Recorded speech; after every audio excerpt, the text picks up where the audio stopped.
बिस्मिल्लाहिर्रहमानिर्रहीम। कानून में इंटरेस्टेड तमाम दोस्तों को, खासतौर पर लॉ ग्रैड के लिए तैयारी करने वाले दोस्तों को खुशामदीद पंजाब बार काउंसिल के अंदर और पंजाब बार काउंसिल के सेंटर ऑफ एक्सीलेंस में। हमारी खुशकिस्मती है कि आज हमारे दरमियान एक ऐसे दोस्त यहाँ पे मौजूद हैं कि जिन्हें हम बार काउंसिल के अंदर एक आप कह सकते हैं कि आइडियलाइज करते हैं। बलोचिस्तान की बदकिस्मती और पंजाब की खुशकिस्मती के सर उमर कोयटा छोड़कर लाहौर आए और उन्होंने यहाँ पे दोस्तों को सिखाना, पढ़ना, लिखाना शुरू किया। और हमारी खुशकिस्मती है कि हमारे दरमियान सर उमर लतीफ़ आज यहाँ पे मौजूद हैं। इनके बारे में इनके यूट्यूब के ऊपर आपने वीडियोस तो देखे होंगे और हमने दोस्तों के बज़िद इसरार से और हमने ख़ास तौर पे प्रायोरिटी के ऊपर सर उमर को यहाँ पे बुलवाया, बिकॉज इनके लेक्चर्स और इनमें खुसूसियत ये है कि कूजे में दरिया बंद करते हैं। आपने इनके ऊपर यूट्यूब के ऊपर आपने इनके लेक्चर्स देखे होंगे, CPC on finger tips, CRPC, PPC on finger tips. और आज आपके लिए ख़ास तौर पे 10 नंबर आपके हैं 100 नंबरों में से लॉ ग्रैड के इम्तिहान के अंदर कानून शहादत ऑर्डर के लिए। हमारी खुशकिस्मती है कि हमारे दरमियान सर उमर मौजूद है, आज लेक्चर देंगे कानून शहादत ऑर्डर के ऊपर। Over to sir Umar. Sir आपके आने का बहुत बहुत शुक्रिया। थैंक्स। बिस्मिल्लाहिर्रहमानिर्रहीम। अस्सलाम वालेकुम डियर स्टूडेंट्स, कैसे हैं आप?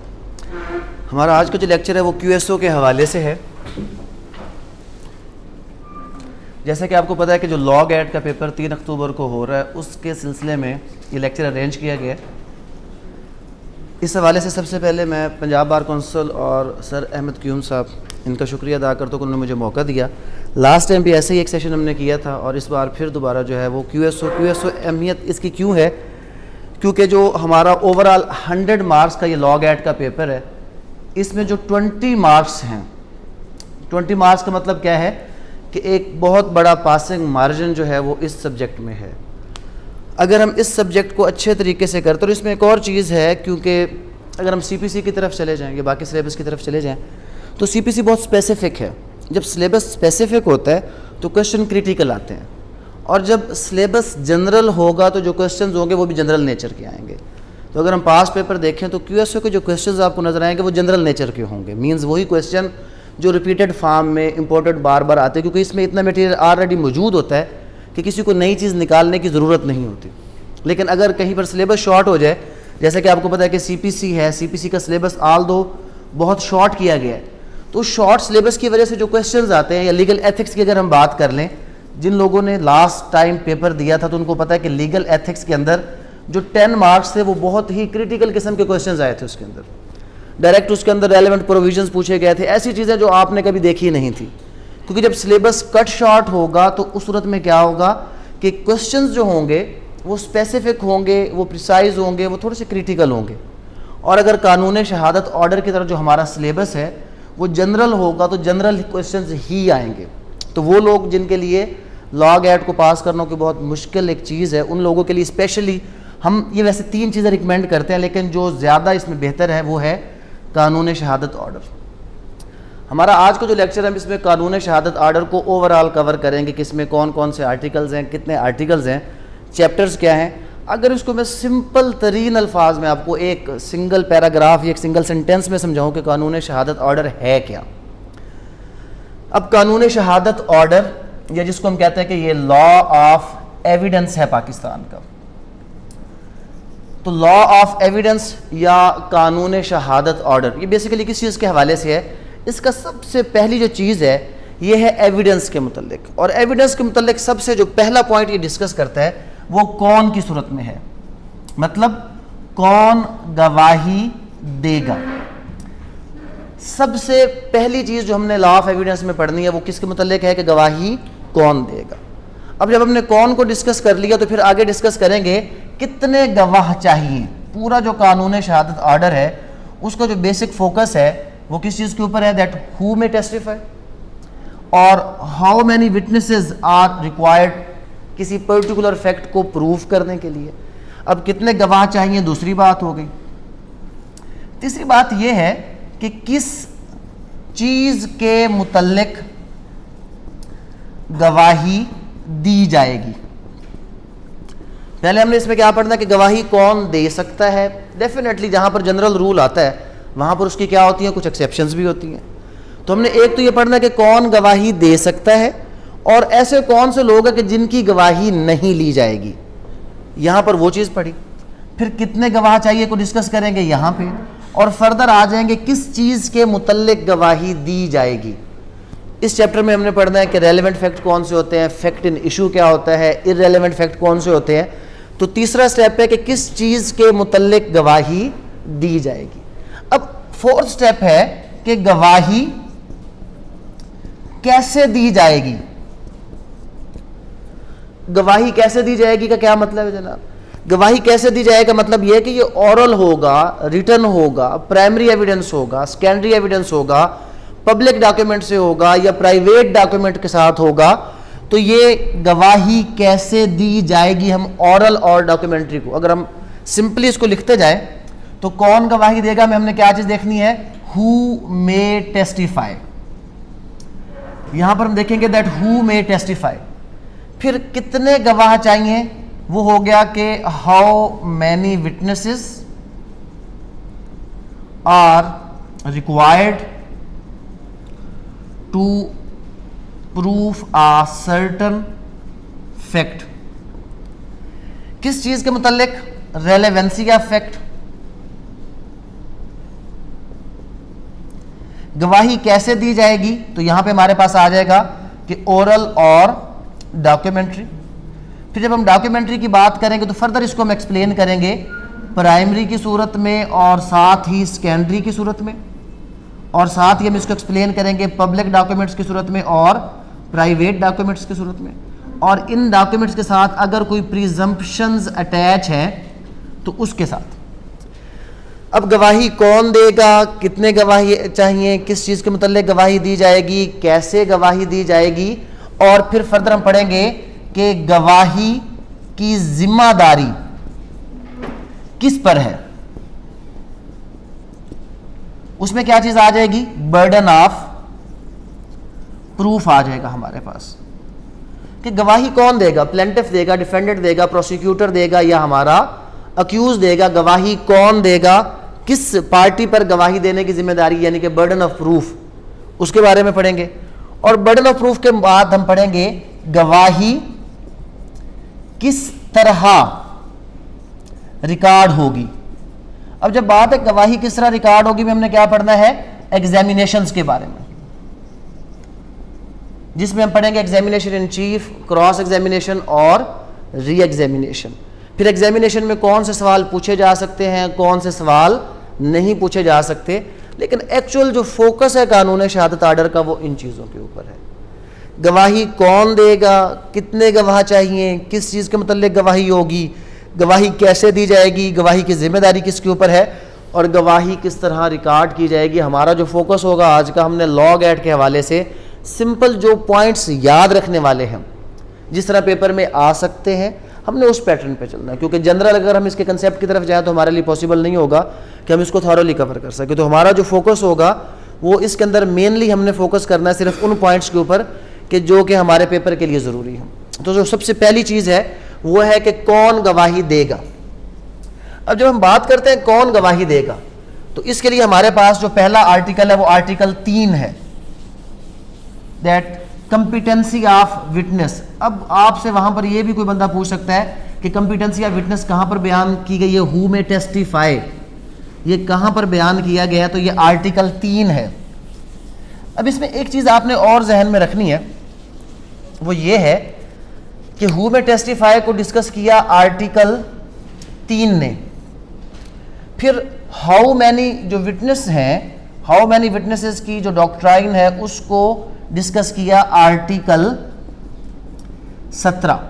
लेकिन हम तो जब भी पढ़ते हैं कि कौन और कितने को इकट्ठा पढ़ते हैं, तो ये दरमियान वाला गैप किस लिए है, ये आर्टिकल 3 से लेकर आर्टिकल जो 16 के दरमियान 17 के दरमियान जो गैप है, यानी कि आर्टिकल 4 से लेकर 16 तक। इनफैक्ट अगर मैं कहूं कि ये आर्टिकल 3 की फर्दर एक्सप्लेनेशन है, या आप इसको फर्दर एक्सप्लेनेशन कह लें, या आप कह लें कि ये आर्टिकल 3 की बेसिकली क्या चीज़ है, एक्सेप्शंस हैं।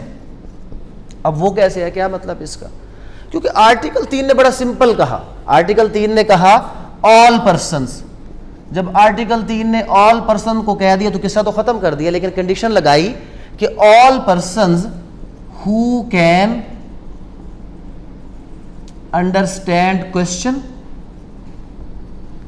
और further give rational answer. All person कौन से? हर वो शख्स, लेकिन जो इन दो कंडीशंस पर पूरा उतरेगा कि वो सवाल को समझे और उसका दुरुस्त जवाब दे। अब यहां पर तमाम चीजें आर्टिकल 3 ने माइनस कर दी। कौन सी वाली चीजें माइनस कर दी आर्टिकल 3 ने? आर्टिकल 3 ने कहा कि जी एज का मसला नहीं है, अगर कोई माइनर है तो माइनर भी गवाही दे सकता है, शर्त यह है कि वो माइनर सवाल को समझे और उसका दुरुस्त जवाब दे। अगर क्वेश्चन है कि जी मुस्लिम गवाही देगा या नॉन मुस्लिम गवाही देगा, तो चाहे बात है मुस्लिम की चाहे बात है नॉन मुस्लिम की, तो आर्टिकल 3 ने कहा ना मुस्लिम ना ही non Muslim. All person includes the Muslim as well as non Muslim. शर्त फिर वही है, सवाल को समझे और उसका दुरुस्त जवाब दे।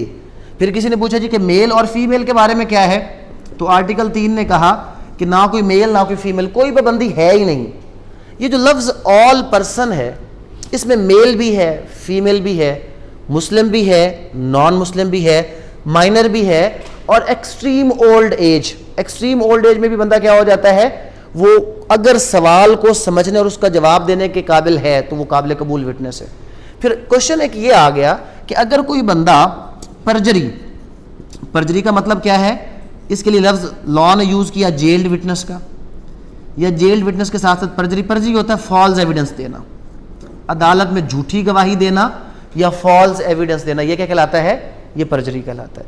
अब क्वेश्चन ये रेज हुआ कि अगर कोई बंदा परजरी करता है, मतलब ऑलरेडी इस बात पर उसको सजा हुई है कि उसने अदालत में क्या किया था, पहले झूठी गवाही दी थी, क्या इस बंदे की गवाही होगी? अब यहां पर दो चीजें आपने जहन में रखनी है। आर्टिकल 3 ही एक्सप्लेन करता है। पहले आर्टिकल 3 कहता है कि जनरल रूल में वो जो शख्स है परजरी वाला वो नॉट कॉम्पिटेंट है, लेकिन इसी के साथ वो आगे फर्दर क्या बताता है कि दो बातें, कि इफ ही हैज रिपेंटेड और मेंट हिज वेज, अगर वो शर्मिंदा हो चुका है और अपना रास्ता दुरुस्त कर चुका है तो अदालत उसकी गवाही ले सकती है। तो मतलब आर्टिकल 3 को अगर हम एक्सप्लेन करें, यहां से क्वेश्चन बनेगा आपका, यहां से एक से दो क्वेश्चन आएंगे। क्वेश्चन किस तरह आएंगे कि एक बच्चा जिसकी एज 10 साल है, क्या वो काबिल कबूल गवाह है? तो बात एज की इसमें कोई लिमिट है ही नहीं, 7 साल 8 साल 10 साल कोई लिमिट नहीं। सवाल है कि अगर वो क्वेश्चन को समझ सके और उसका रेशनल आंसर दे सके तो वो काबिल कबूल विटनेस है। अगर पूछा जाए कि एक परजरी वाला बंदा क्या वो काबिल कबूल विटनेस है या इन फॉलोइंग सर्कमस्टांसेस वो है, तो किस हालत में है? अगर वो अपने पुराने किए पर शर्मिंदा है और अपना रास्ता दुरुस्त कर चुका है तो वो काबिल कबूल विटनेस है, नहीं तो काबिल कबूल विटनेस नहीं है। तो ये क्या हो गया, ये हमने सिर्फ एक्सप्लेन किया आर्टिकल 3 को। अब आगे जब हम चले 4 से लेकर 16 तक, उसमें जो लोग आए हमारे पास, कौन कौन से लोग आ गए? एक उसमें आ गए, यहां पर अगर हम एक बंच बना लें और एक उसमें हमने रख दिया मजिस्ट्रेट, फिर उसके बाद इसमें हमने रख दिया स्पाउस, फिर उसके बाद हमने रख दिया इसमें पब्लिक ऑफिसर्स, फिर उसमें हमने रख दिया ऑफिशियल कम्युनिकेशन। ऑफिशियल कम्युनिकेशन के बाद इंफॉर्मेशन ऑफ ऑफेंस हमने इसमें डाल दिया, इंफॉर्मेशन ऑफ ऑफेंस। तो अब इन डिफरेंट कम्युनिकेशंस की जब हमने बात की कि अब एक मजिस्ट्रेट सवाल को समझ सकता है, उसका दुरुस्त जवाब दे सकता है, इसलिए तो वो मजिस्ट्रेट है। हस्बैंड एंड वाइफ, अगर हस्बैंड एंड वाइफ सवाल को समझ सकते हैं, दुरुस्त जवाब दे सकते हैं, तो आर्टिकल 3 ने तो उसको कॉम्पिटेंट कर दिया। लेकिन आर्टिकल पहले अगर हम 4 से 14 तक ले जाएं तो 4 से 14 है प्रिविलेज्ड कम्युनिकेशन। जो बात आपने पहली याद रखनी है वो क्या याद रखनी है? वो ये याद रखनी है कि ये जो प्रिविलेज्ड कम्युनिकेशन है इसका मतलब क्या है? इसका मतलब है प्रोटेक्टेड कम्युनिकेशन। ये प्रोटेक्टेड कम्युनिकेशन क्यों है और हम इसको यहां पे पढ़ क्यों रहे हैं? इनफैक्ट अगर ये लोग ये आर्टिकल 3 पर पूरा भी उतरते हैं, आर्टिकल 3 पर पूरा उतरने का क्या मतलब है कि सवाल को समझ सकते हैं और दुरुस्त जवाब दे सकते हैं, उसके बावजूद ये लोग गवाही देने के काबिल नहीं है, कॉम्पिटेंट विटनेस नहीं है। तो ये क्या हो गया? आर्टिकल 3 ने जो एक जनरल एप्लीकेबिलिटी दी थी कि all the persons who can understand the question and give the rational answers are competent witness. Article 4 से 14 ने क्या कहा कि अगर ये लोग, कौन कौन से लोग, magistrate, spouse, official communication, advocate, उसका क्लर्क, उसका क्लाइंट, अगर ये लोग सवाल को समझ भी सकते हैं और उसका दुरुस्त जवाब भी दे सकते हैं, मतलब आर्टिकल 3 के बावजूद, उसमें कंपिटेंट होने के बावजूद जो इनकी गुफ्तगू है वो प्रोटेक्टेड है। और प्रोटेक्टेड गुफ्तगू का मतलब क्या है कि ये लोग इस बुनियाद पर गवाही, सिंपल तरीन इसको मैं समझाने के लिए अगर आपको एक मिसाल दूं, लास्ट जो आपने देखा कि इमरान खान साहब की शादी होगी रेहाम खान से, डिवोर्स के बाद आपने एक चीज़ देखी होगी कि रेहाम खान ने किताब भी लिखी और हर जगह पर बयानात भी दिए इमरान खान के खिलाफ। कहीं पर कोई मुकदमा आपने देखा है कि ऐसा कोई भी मुकदमा जिसमें रेहाम खान को एज अ विटनेस बुलाया गया हो इमरान खान के खिलाफ? कहीं पर भी ऐसा नहीं होगा। उसका रीज़न क्या है? उसका रीज़न आर्टिकल 5 है कि अगर during the continuous of valid marriage एक हस्बैंड अपनी वाइफ को, एक वाइफ अपने हस्बैंड को जो भी बात बताएगा उसके मुतल्लिक गवाही नहीं हो सकती। इसी तरह आर्टिकल 4 कहता है कि अगर अदालत के अंदर एक मजिस्ट्रेट को कोई बात बताई जाएगी तो उसके मुतल्लिक गवाही नहीं हो सकती। फिर उसके बाद आर्टिकल जो है वो 6-7 ऑफिशियल कम्युनिकेशन की तरफ, अगर आपको सिंपल आज ये पता चल जाए कि जो पेट्रोल आप 123-24 रुपए का ख़रीद रहे हैं और आपको मुकम्मल अथेंटिक, एक तो वो खबर चलती है ना जो व्हाट्सएप पे आपको पता चलता है जनाब, सोशल मीडिया पे, कि जी कोई जमा तफरीक करके वो रेट निकालता है और कहता है जी ये 63 रुपये का है और हमसे ज़्यादा पैसे लिए जा रहे हैं। और अगर कोई पाकिस्तान स्टेट ऑयल का एक रिप्रेजेंटेटिव प्रॉपर तरीके से ऑफिशियल स्टेटमेंट दे दे कि जनाब ये तो वाकई 63 रुपये का गवर्नमेंट को कास्ट करता है पेट्रोल, तो क्या हमारे मुल्क में एहतजाज शुरू होगा या नहीं होगा? डेफिनेटली हो जाएगा। तो लिहाजा अगर कोई शख्स किसी भी ऑफिशियल कैपेसिटी में काम कर रहा है, उसकी जो गुफ्तगू है ऑफिशियल वो प्रोटेक्टेड है। अगर वो सवाल को समझ सकता है, उसका दुरुस्त जवाब दे सकता है, इवन देन वो कंपिटेंट विटनेस नहीं है। इसी तरह आर्टिकल 9 क्या कहता है? आर्टिकल 9 ये कहता है कि एक वकील अपने क्लाइंट के खिलाफ गवाही नहीं दे सकता। अगर ये ना होता, हमारे कुछ वकील हज़रात क्या करते जो नए नए बनते, जैसे ही क्लाइंट उसको फीस ना देता अगले दिन अदालत में खड़ा होता, जी मैं गवाही देता हूँ इसने चोरी की थी, इसने मुझे बताया था। तो लॉ ऑफ एविडेंस ये कहता है कि अगर कोई क्लाइंट, यहाँ पर एक पॉइंट आपने समझना जो पेपर में आ सकता है, अगर कोई क्लाइंट अपने वकील को ये आकर कहे कि मैं जुर्म कर चुका हूँ, मैं कत्ल कर आया हूँ, मैं डकैती कर चुका हूँ, मैं फ्रॉड कर चुका हूँ, तो ये प्रिविलेज कम्युनिकेशन है। और अगर वो आकर ये कहे, इसमें लफ्ज़ याद रखना है, फर्दरेंस ऑफ क्राइम, अगर वो आकर कहे कि मैं ये जुर्म करना चाहता हूँ, कर नहीं चुका, मैं ये जुर्म करना चाहता हूँ, तो अब वो उसके खिलाफ गवाही दे सकता है। अगर जुर्म करके आया है तो गवाही नहीं। अब आपसे क्वेश्चन ये पूछा जा सकता है कि क्या इन फर्दरेंस ऑफ क्राइम एक क्लाइंट अगर अपने वकील के साथ कुछ डिस्कस करता है तो प्रिविलेज है या नहीं है? तो वहां पर प्रिविलेज, लफ्ज फर्दरेंस ऑफ क्राइम आया तो प्रिविलेज नहीं है। और अगर आगे कि वो क्राइम कमिट कर चुका है तो फिर उसको क्या हासिल हो जाएगा? प्रिविलेज। उसके अपोजिट भी है। हम वकील लोग भी तो मशवरे देते हैं ना गंदे गंदे अपने क्लाइंट्स को। कोई आकर जाता है, जनाब क्लाइंट आ जाता है जी वो बंदा बड़ा तंग कर रहा है, रात जाकर उसकी दीवार गिरा दो, सुबह जो होगा देखा जाएगा। उसने दीवार गिरा दी, पकड़ा गया, सबसे पहले नंबर पर आकर गवाही दी, जनाब मुझे तो वकील साहब ने मशवरा दिया था कि आपने क्या करना, जाकर दीवार गिरानी है।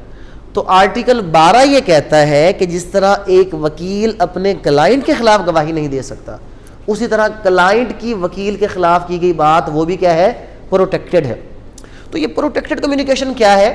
ये दर हकीकत आपका कंपिटेंट बंदा जो आर्टिकल 3 में कंपिटेंट है, इवन देन अदालत को कहता है कि ये प्रिविलेज कम्युनिकेशन है, इसके मुतल्लिक अगर वो सवाल को समझता भी है, दुरुस्त जवाब दे भी सकता है, फिर भी वो कंपिटेंट विटनेस नहीं है। यहाँ पे फर्दर जो आर्टिकल आपने देखने हैं, आर्टिकल 15 देख लें और आर्टिकल 16 देख लें। 16 पर्टिकुलरली यहाँ से नॉर्मली जो है वो एक क्वेश्चन बनता है, ये 16 है क्या? अकम्प्लिस, शरीके जुर्म। शरीके जुर्म के लिए आपने क्या चीज़ याद रखनी, मैं आपको एक जनरल इसका बता देता हूँ आर्टिकल 17 के साथ मिलाकर। इसके साथ साथ आप पहले आर्टिकल 15 भी देख ले, इनक्रिमिनेटिंग क्वेश्चन देख लें जनाब। इनक्रिमिनेटिंग क्वेश्चन क्या है और अकम्प्लिस क्या है? पहली बात इनक्रिमिनेटिंग, इनक्रिमिनेट का लफ्ज़ निकला कहाँ से? इनक्रिमिनेट करना, किसी को मुजरिम बनाना। क्या किसी गवाह से इनक्रिमिनेटिंग क्वेश्चन पूछा जा सकता है? आर्टिकल 15 कहता है जी बिल्कुल पूछा जा सकता है। अगर आपसे ये पूछा जाए कि can a witness be compelled to answer an incriminating question, तो इसका जवाब क्या है? यस। लेकिन किस सूरत में? प्रिविलेज देने के बाद, प्रोटेक्शन देने के बाद भी आप गवाही दो। ये होता कहां पे? एक कत्ल का मुकदमा आ गया। अब कत्ल के मुकदमे के अंदर क्या हो गया जनाब, एक शख्स गवाही देता है कि मैंने रात 2 बजे ए को बी को कत्ल करते देखा फलां बिल्डिंग में। अब सवाल ये उठा कि भाई तुमने उसके घर में कत्ल होते देखा फॉर एग्जाम्पल, तो रात 2 बजे तुम उसके घर में क्या करने गए थे? तुम्हारा तो उसके घर में होने का कोई जवाज बनता ही नहीं है। अब वो बंदा चोरी करने गया था। अब सवाल ये है कि अगर अदालत में मुझसे ये सवाल पूछे कि भाई क्या तुम रात को वहां चोरी करने गए थे, तो ये कौन सा क्वेश्चन है? ये एक इनक्रिमिनेटिंग क्वेश्चन है जो गवाह को क्या कर देगा? मुजरिम बना देगा। अब वो तो आया कत्ल में गवाही देने के लिए, और अगर कत्ल में गवाही देने के लिए आया है और यहाँ पर आकर क्या करे, यहाँ पर आकर वो इस चीज़ का इजहार करे, कबूल कर ले कि हाँ जनाब मैंने ये जुर्म किया था, मैं चोरी के लिए किया था, तो वो तो उसमें कन्विक्ट हो जाएगा। तो लिहाजा क्या हुआ, लिहाजा लॉ ऑफ एविडेंस आर्टिकल 15 ने उसको प्रिविलेज दे दिया कि भाई अच्छा यहाँ पर आपका कॉन्स्टिट्यूशन भी है ना, तो आपने दोनों में याद रखना है कि आर्टिकल 13 जो है कॉन्स्टिट्यूशन का, वो कहता है that no person can be compelled to become his own witness. किसी शख्स को अपने खिलाफ गवाही देने पे मजबूर नहीं किया जाएगा।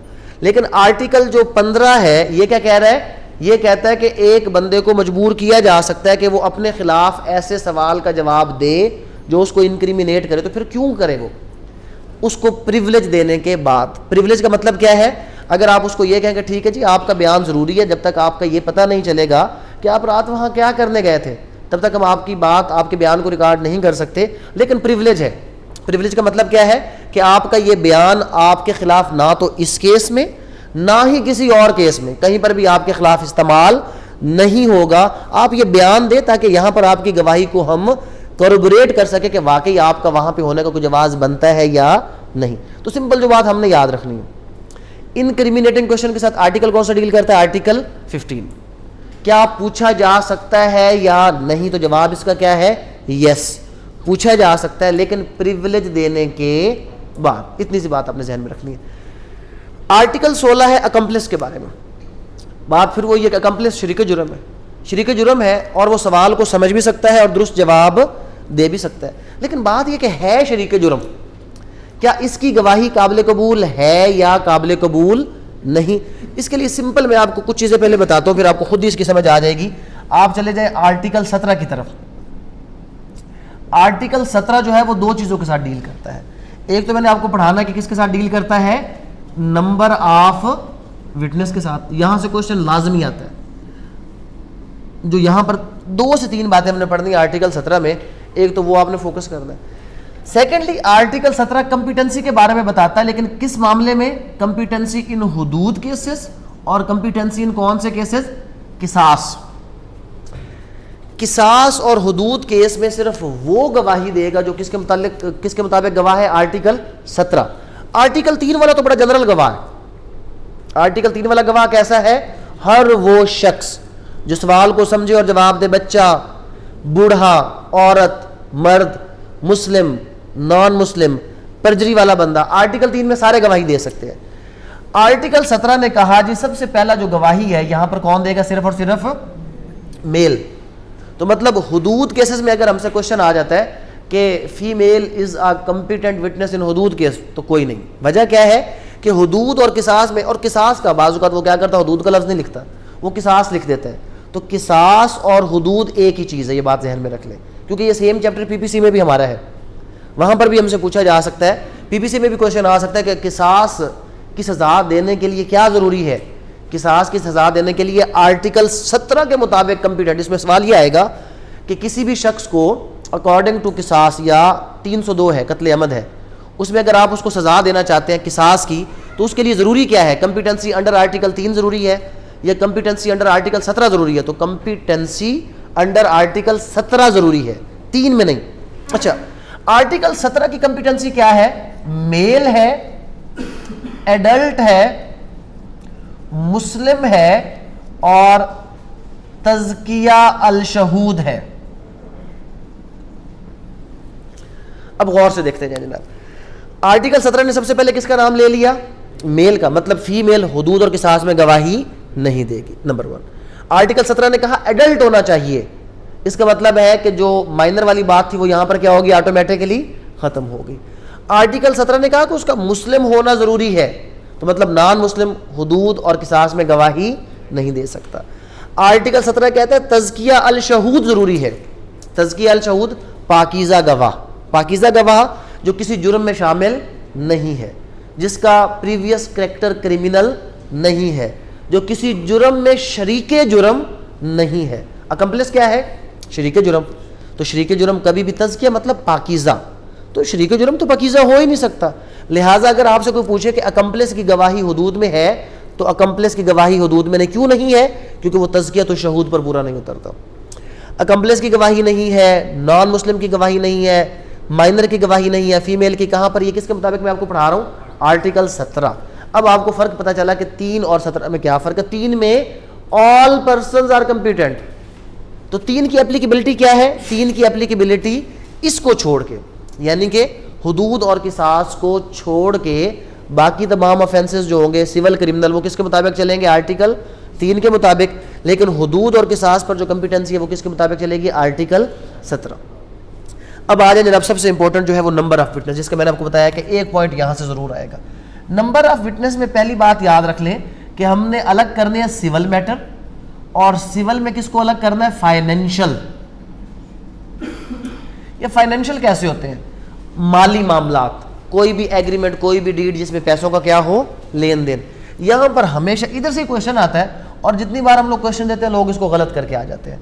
यहां पर आपने देखना कि या तो 2 मेल है, और जो ऑप्शन वहां पे है ना वो क्या है कि 1 मेल, जैसे भाई साहब ने फरमाया कि 1 मेल और 2 फीमेल, तो वो 2 मेल को निकाल के ऑप्शन दे देता है जी कि 1 मेल और 2 फीमेल, 2 फीमेल। तो इसमें ऑप्शन जो करेक्ट होगा वो नन इज करेक्ट होगा। रीजन क्या है? जो मेन जो गलती बता रहा हूं, तीनों बार यही क्वेश्चन आया है और हर बंदा गलत अटेम्प्ट करके आया। उसका रीजन ये है, ये गलत है। 1 मेल और 2 फीमेल नहीं है। 1 मेल जो इसका करेक्ट ऑप्शन है वो है 1 मेल एंड 2 फीमेल। फर्क हो गया। इसका मतलब है या एक मर्द या 2 औरतें। तो गवाही या तो 2 मर्द देंगे या एक मर्द और 2 औरतें। 1 मेल और 2 फीमेल नहीं है, 1 मेल एंड 2 फीमेल। तो 2 मेल ये भी करेक्ट है और 1 मेल एंड 2 फीमेल भी करेक्ट है। और बाज़ का तो अगर इनमें से अगर ये ऑप्शन भी नहीं है और ये ऑप्शन भी नहीं है, और वहां पर कौन सा ऑप्शन है? पिछली बार 4 फीमेल के साथ आया था। अगर एक ऑप्शन था कि 1 मेल और 2 फीमेल, तो वो तो गलत हो गया। तो अगर सारे गलत के साथ 4 फीमेल आए तो HEC की में 4 फीमेल दुरुस्त है।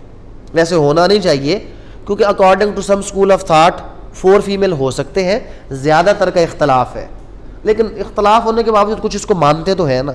वो कहते हैं क्योंकि जब रिप्लेसमेंट हुई तो 2 मर्द थे या एक मर्द और 2 औरतें, मतलब एक मर्द को क्या किया? 2 औरतों के साथ चेंज किया, तो 2 मर्दों को किसके साथ रिप्लेस कर देंगे? 4 औरतों के साथ। तो टू सम एक्सटेंट पेपर के लिए ये ठीक है। तो अब सही जवाब क्या हो गया? या तो 2 मेल या एक मेल और 2 फीमेल, और या फिर 4 फीमेल। ये हमारा क्या हो गया? यहाँ पे करेक्ट ऑप्शन हो गया। तो ये क्या हो गया? ये आर्टिकल 17। और इसमें अगली बात याद रख लें, क्रिमिनल केसेस में कितने गवाह चाहिए? सिर्फ 1। जितने हमारे क्रिमिनल केसेस, ये सिविल का था, क्रिमिनल में 1 चाहिए। अगर हुदूद की बात करें तो जिना बिल जबर में 4, और बाकी हुदूद के जितने केसेस हैं उन सब में कितने गवाह चाहिए? 2। हुदूद का केस क्या है? थेफ्ट है जिसको हम सरका कहते हैं, या हराबा है जिसको हाईवे रॉबरी कहते हैं, या उसके अलावा ड्रिंकिंग है, सेडिशन है, अपोस्टेसी है। जितने भी हुदूद के केसेस अदर देन जिना बिल जबर है, कितने गवाह चाहिए? 2। लेकिन 2 कौन से? मेल, एडल्ट, मुस्लिम, तज़कियतुश शहूद वाले। अब हमने 2 चीज़ें देख ली। सबसे पहले क्या देखा? गवाही दे कौन सकता है और कितने गवाह चाहिए। अगर इसको भूल जाए, सिंपल अपने जहन में रखने के लिए, गवाही कौन देगा में आर्टिकल 3 ने कहा कि हर वो शख्स जो सवाल को समझ सके। अच्छा, ये डिटरमिन करना कि ये बंदा सवाल समझ सकता है या नहीं समझ सकता, ये किसकी ड्यूटी है, ये पेपर में आ जाता है कि ड्यूटी किसकी है to determine the competency of the witness. It is the duty of the court to determine the competency of the witness according to Quran and Sunnah. Quran and Sunnah के मुताबिक competency of witness को determine करना किसकी जिम्मेदारी है, court की। Simple यहाँ पर हमने ये देखा कि हर वो शख्स जो सवाल को समझ सके और दुरुस्त जवाब दे सके, और अगर उसकी कम्युनिकेशन प्रोटेक्टेड नहीं है तो, क्योंकि spouse, magistrate, official communication, professional communication, इनको क्या कर दिया गया, इन सबको प्रिविलेज दे दिया गया कि अगर ये लोग सवाल को समझ भी सकते हैं, दुरुस्त जवाब दे भी सकते हैं, इवन देन कॉम्पिटेंट विटनेस नहीं हो सकते। उसके बाद फर्दर हमने पढ़ा आर्टिकल 17 कि आर्टिकल 17 की जो कॉम्पिटेंसी किसके लिए, हुदूद और सिर्फ किसास के लिए, मेल, एडल्ट, मुस्लिम, तज़कियतुश शहूद वाला। और उसके बाद जब हमने पढ़ा नंबर ऑफ विटनेस, तो सिविल मैटर फाइनेंशियल में 2 मेल, 1 मेल और 2 फीमेल, 4 फीमेल, या उसके बाद क्रिमिनल में 1 और जिना बिल जबर में 4, और हुदूद के अंदर 2 गवाह चाहिए। अब आगे चलते हैं, ये हो गया कौन देगा और कितने गवाह होंगे, किस चीज़ के मुतल्लिक गवाही होगी। अब एक क्वेश्चन यहाँ से तकरीबन हर बार आता है कि जो गवाही है वो किस चीज़ के मुतल्लिक होगी। ये बेसिकली रेलेवेंसी ऑफ फैक्ट है। आर्टिकल 18 से लेकर आर्टिकल 29 तक relevancy of fact in general है। फिर उसके बाद आगे जितनी चीज़ें हैं, एडमिशन, कन्फेशन, आइडेंटिफिकेशन परेड, या उसके अलावा डाइंग डिक्लेरेशन, ये तमाम की तमाम चीज़ें दर हकीकत क्या है, रेलेवेंसी ऑफ फैक्ट। ये सारी चीज़ें हैं कि जनाब ये रेलेवेंट है। आगे मैं इसका आपको समझाता हूँ कि इसमें एक्चुअल कनेक्शन क्या है। असल में ये बोर्ड भी ऐसा है कि जिसको साफ़ करने से पहले जो है ना वो एक हाथ से पकड़ना पड़ता है कि ये ना कि बोर्ड क्या हो जाए। अच्छा जनाब, अब इसमें फर्दर क्या हो गया हमारा, फर्दर इसमें हम ये करते हैं कि रेलेवेंसी ऑफ फैक्ट की तरफ, कि रेलेवेंसी ऑफ फैक्ट क्या है। रेलेवेंसी ऑफ फैक्ट में जो पहली बात, पहले थोड़ा सा समझ लें, ये एक कमरा है जनाब, 30 सितंबर 2021 3 PM लाहौर। ए ने बी को क्या किया है, मर्डर किया है। सिचुएशन क्या है जिसके मतलब हमने गवाही लेनी है कि ये डेट है, ये टाइम है, और ये क्या है, प्लेस है। इस डेट को इतने बजे इस जगह पर ए ने बी को क्या कर दिया है, मर्डर कर दिया। एक बंदा आता है, एक्स आता है, एक्स कहता है, क्या कहता है, डायरेक्टली कहता है मैंने ए को बी को गोली मारते देखा। ए ने बी को मर्डर किया जनाब। और एक शख्स आकर गवाही देता है कि जी मैंने खुद देखा है कि ए ने बी को आकर क्या किया है, गोली मारी है। तो ये क्या है, ये दर हकीकत है फैक्ट इन इशू। तो सिंपल हमने समझना ये है कि फैक्ट इन इशू है क्या। फैक्ट इन इशू है असली बात, जो असल वहां पे वाकया है। असल वाकया क्या है, बी का कत्ल। और बी के कत्ल में असली बात क्या है कि अगर कोई शख्स ये गवाही देता है कि मैंने खुद इसको गोली मारते देखा है, तो ये क्या है, फैक्ट इन इशू। तो फैक्ट इन इशू क्या हो गया, जब कोई शख्स गवाही दे कि मैंने ये काम इसको करते देखा। लेकिन हमने जो मेन चीज़ समझनी है पेपर के लिए, वो ये समझना है कि फैक्ट इन इशू क्या होता है। फैक्ट इन इशू वो होता है जो सेम डेट पर और सेम प्लेस पर हो। सेम डेट और सेम प्लेस पर जो फैक्ट हैपन होते हैं वो क्या होते हैं, फैक्ट इन इशू। दूसरे फैक्ट क्या होते हैं, दूसरे फैक्ट होते हैं रेलेवेंट फैक्ट। अब ये रेलेवेंट फैक्ट क्या होते हैं, ये रेलेवेंट फैक्ट ये होते हैं कि प्लेस भी जिसके लिए सेम नहीं है, एनी अदर प्लेस है, और एनी अदर ही टाइम है। लेकिन एनी अदर प्लेस और एनी अदर टाइम होने के बावजूद वो रेलेवेंट है। रेलेवेंट कैसे है, अब यहां पे वाय बयान देता है कि मैंने ए को 1 सितंबर को बी को धमकी देते सुना। अब बात है कि कत्ल कहां पे हो रहा है, 30 को, और ये क्या कह रहा है कि जी मैंने जो है वो ए को धमकी देते सुना था। फैक्ट इन इशू तो नहीं है लेकिन रेलेवेंट है। कि हो सकता है जिसने धमकी दी है उसी ने उसको मारा हो, या मौत किस तरह हुई है, जहर से हुई है। और एक बंदा कहता है जी मैंने हफ्ता पहले जो है ना वो ए को जहर खरीदते देखा था और बी की मौत उसी जहर से हुई है, तो रेलेवेंट फैक्ट का मतलब है कि हो सकता है कि ये फैक्ट इशू नहीं है, लेकिन रेलेवेंट जरूर है कि हो सकता है ये जुर्म क्या किया हो, इसी शख्स ने किया हो। तो QSO का आर्टिकल 18 सिंपल क्या कहता है कि गवाही या तो होगी फैक्ट इन इशू के मुतल्लिक और या किसके मुतल्लिक होगी, आपने सिर्फ ये बात याद रखनी है। अकॉर्डिंग टू आर्टिकल 18 जो गवाही है वो किसके मुतल्लिक दी जा सकती है, या फैक्ट इन इशू या रेलेवेंट फैक्ट। और तीसरी बात यहीं पर आपने याद रख लेनी है, वो क्या है कि irrelevant fact needs not to be proved. Irrelevant fact को साबित करने की जरूरत नहीं है। तो सिंपल यहां पर अगर हम बात करें रेलेवेंसी की, तो हमारे पास कितने किस्म के फैक्ट आ गए, 3 किस्म के, fact in issue, relevant fact और इररेलेवेंट फैक्ट। और कानूनी शहादत ऑर्डर क्या कहता है कि प्रूफ किसको करना है, या फैक्ट इन इशू को या रेलेवेंट फैक्ट को। Irrelevant fact needs not to be proved. Irrelevant क्या है, मामला क्या है हमारा, इशू क्या है, इशू है 30 सितंबर 2021 को लाहौर में होने वाला एक कत्ल। अब यहां पे जेड की एक गवाही आती है। जेड क्या कहता है, जेड कहता है जनाब कि ए मेरे साथ कराची में था। भाई बात यह है कि हम पूछ क्या रहे हैं, हम तो ये पूछ रहे हैं कि जो लाहौर में कत्ल हुआ है क्या किसी ने कत्ल होते देखा है, क्या किसी ने धमकी देते सुना है, क्या किसी ने कोई इस तरह की तैयारी करते किसी को देखा है। एक बंदा आके दरमियान में कह देता है जनाब ए तो कराची में था, तो ए का कराची में होना क्या है दर हकीकत, ये है इररेलेवेंट फैक्ट। और हमने कहा कि irrelevant fact needs not to be proved. लेकिन एक मसला आ गया।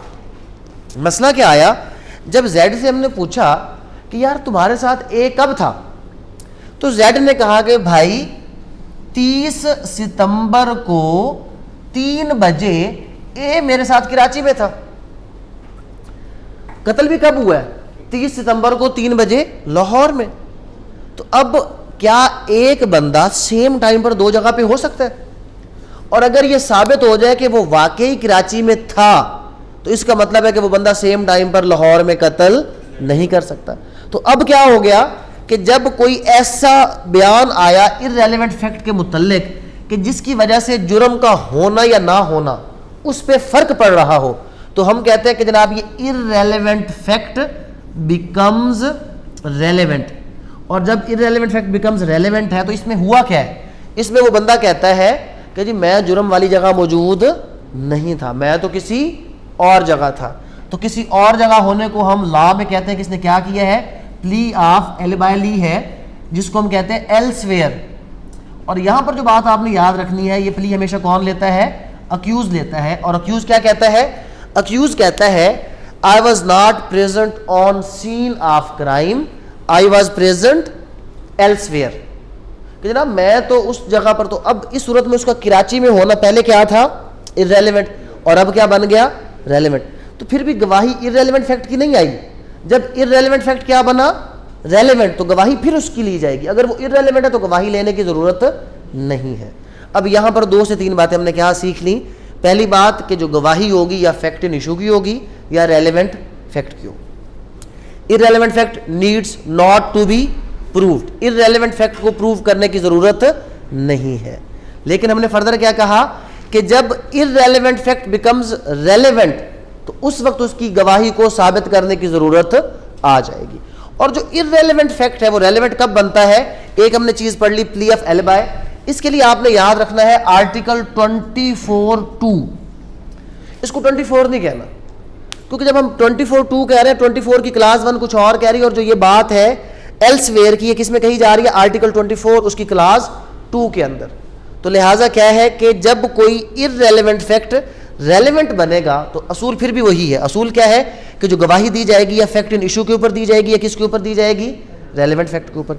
Irrelevant fact needs not to be proved, but अगर इररेलेवेंट फैक्ट रेलेवेंट बन गया तो उस सूरत में इसके मुतल्लिक गवाही दी जा सकती है। तो ये मेन हो गया आर्टिकल हमारा 18, जिसने कहा कि रेलेवेंसी फैक्ट के हवाले से कि दो किस्म के फैक्ट, और मेन चीज़ क्या है कि जो फैक्ट इन इशू होता है वो सेम प्लेस और सेम डेट पे होता है, और जो रेलेवेंट फैक्ट होते हैं वो अदर प्लेस और अदर टाइम पे हो सकते हैं, जिसमें किसी को धमकी देना, कोई तैयारी करना, कोई चीज़ खरीदना या जुर्म की रात उस जगह के इर्द गिर्द पाया जाना, ये सारा क्या है, ये सारे के सारे रेलेवेंट फैक्ट्स हैं। और उसके बाद आइडेंटिफिकेशन पीरियड यहाँ पे दरमियान में इसी सेम चैप्टर में है आर्टिकल 22 की सूरत में। आर्टिकल 22 क्या है, आइडेंटिफिकेशन पीरियड। अब आइडेंटिफिकेशन पीरियड के कुछ आपने प्रिंसिपल्स देख लेने हैं। सबसे पहली बात यह है कि इसको भी क्या करार दिया, इसको करार दिया रेलेवेंट फैक्ट। जब हमने ये कह दिया कि identification period is a relevant fact, तो मतलब इसके मुतालिक भी गवाही हो सकती है। आइडेंटिफिकेशन पीरियड होती कब है? आइडेंटिफिकेशन पीरियड उस वक्त होती है जिसमें एक लफ्ज आपने जहन में रखना है, और वो है स्ट्रेंजर ऑफेंडर। स्ट्रेंजर ऑफेंडर का क्या मतलब है? स्ट्रेंजर ऑफेंडर का मतलब ये है कि अगर एक शख्स को आपने पहले से देखा हुआ है और आप उसको जानते हैं तो आपको FIR में उसको नामजद कर देना चाहिए। लेकिन एक ऐसा बंदा है जिसको आपने जुर्म से पहले नहीं देखा, जुर्म से पहले भी नहीं देखा, और शर्त यह है कि जुर्म के बाद गवाही देने तक भी आपने उसको नहीं देखा, और आप कहते हैं कि जी अगर वो बंदा मेरे सामने आ जाए तो मैं उसको पहचान लूंगा, तो ऐसे शख्स के लिए क्या किया जाता है? आइडेंटिफिकेशन परेड करवाई जाती है। फिर जब हम इसको high court rules and orders volume 3 में जाके पढ़ेंगे, वहां पर इसका एक डिटेल प्रोसीजर है कि जिसमें होता है कि डमीज साथ लाए जाते हैं। डमीज का मतलब क्या होता है कि वो लोग कि जिनके बदले में पता है कि ये बंदा तो वहां पर मौजूद हो ही नहीं सकता, तो अगर वो शख्स जो गवाही देने के लिए, पहचान करने के लिए आया, आइडेंटिफिकेशन परेड करने के लिए आया है, अगर वो वहां पे क्या कहता है, अगर वो वहां पे आकर ये कह दे कि जनाब ये फलां बंदा जो है ये मुजरिम है, उस रात आया था, इसने जुर्म किया था, लेकिन पता चलता कि ये तो उस रात जेल में था, ये तो उस रात वहां पर था ही नहीं, तो उस सूरत में क्या हो जाएगा? उस सूरत में पता चल जाएगा कि ये जो बंदा है ये गवाही ठीक नहीं दे रहा, ये गवाही क्या दे रहा है? गलत गवाही दे रहा है। तो आइडेंटिफिकेशन पीरियड का सिंपल क्या प्रिंसिपल है कि अगर कोई अननोन स्ट्रेंजर ऑफेंडर जुर्म करे, जिसके बारे में ये गवाह कहता है कि जी हमने इसको जुर्म की रात देखा था, और अगर हम बाद में इसको मैं देखूं तो मैं इसको पहचान लूंगा, तो उस शख्स को पहचानने के लिए अंडर आर्टिकल 22 आइडेंटिफिकेशन परेड करवाई जाएगी। और आइडेंटिफिकेशन परेड क्या है? एक रेलेवेंट फैक्ट की सूरत में है। तो रेलेवेंसी ऑफ फैक्ट की सूरत में पहली चीज़ हमारे पास ये आ गई। फर्दर जब हम इस रेलेवेंसी ऑफ फैक्ट को पढ़ें तो हमारे पास आएगी चीज़ कि एडमिशन कब रेलेवेंट है और कन्फेशन कब रेलेवेंट है। आर्टिकल 30 से ऑनवर्ड जो हमारा कंसेप्ट है वो एडमिशन और कन्फेशन के हवाले से है। लेकिन ये चैप्टर कौन सा है? Relevancy of fact. इनफैक्ट हमने यहाँ पर देखना है कि जो एडमिशन रेलेवेंट है उसके मुतल्लिक गवाही होगी, और जो एडमिशन इररेलेवेंट है उसके मुतल्लिक गवाही नहीं होगी।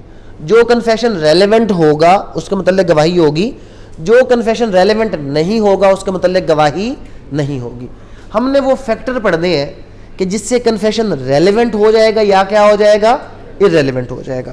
तो दो चीज़ें अगर हम पढ़ें कि जनाब कन्फेशन और उसके साथ साथ एडमिशन, तो पहले इसकी डेफिनेशन देखते हैं कि ये है क्या एक्चुअली। एक हो गया हमारे पास एडमिशन, और दूसरी जो चीज़ है वो क्या है?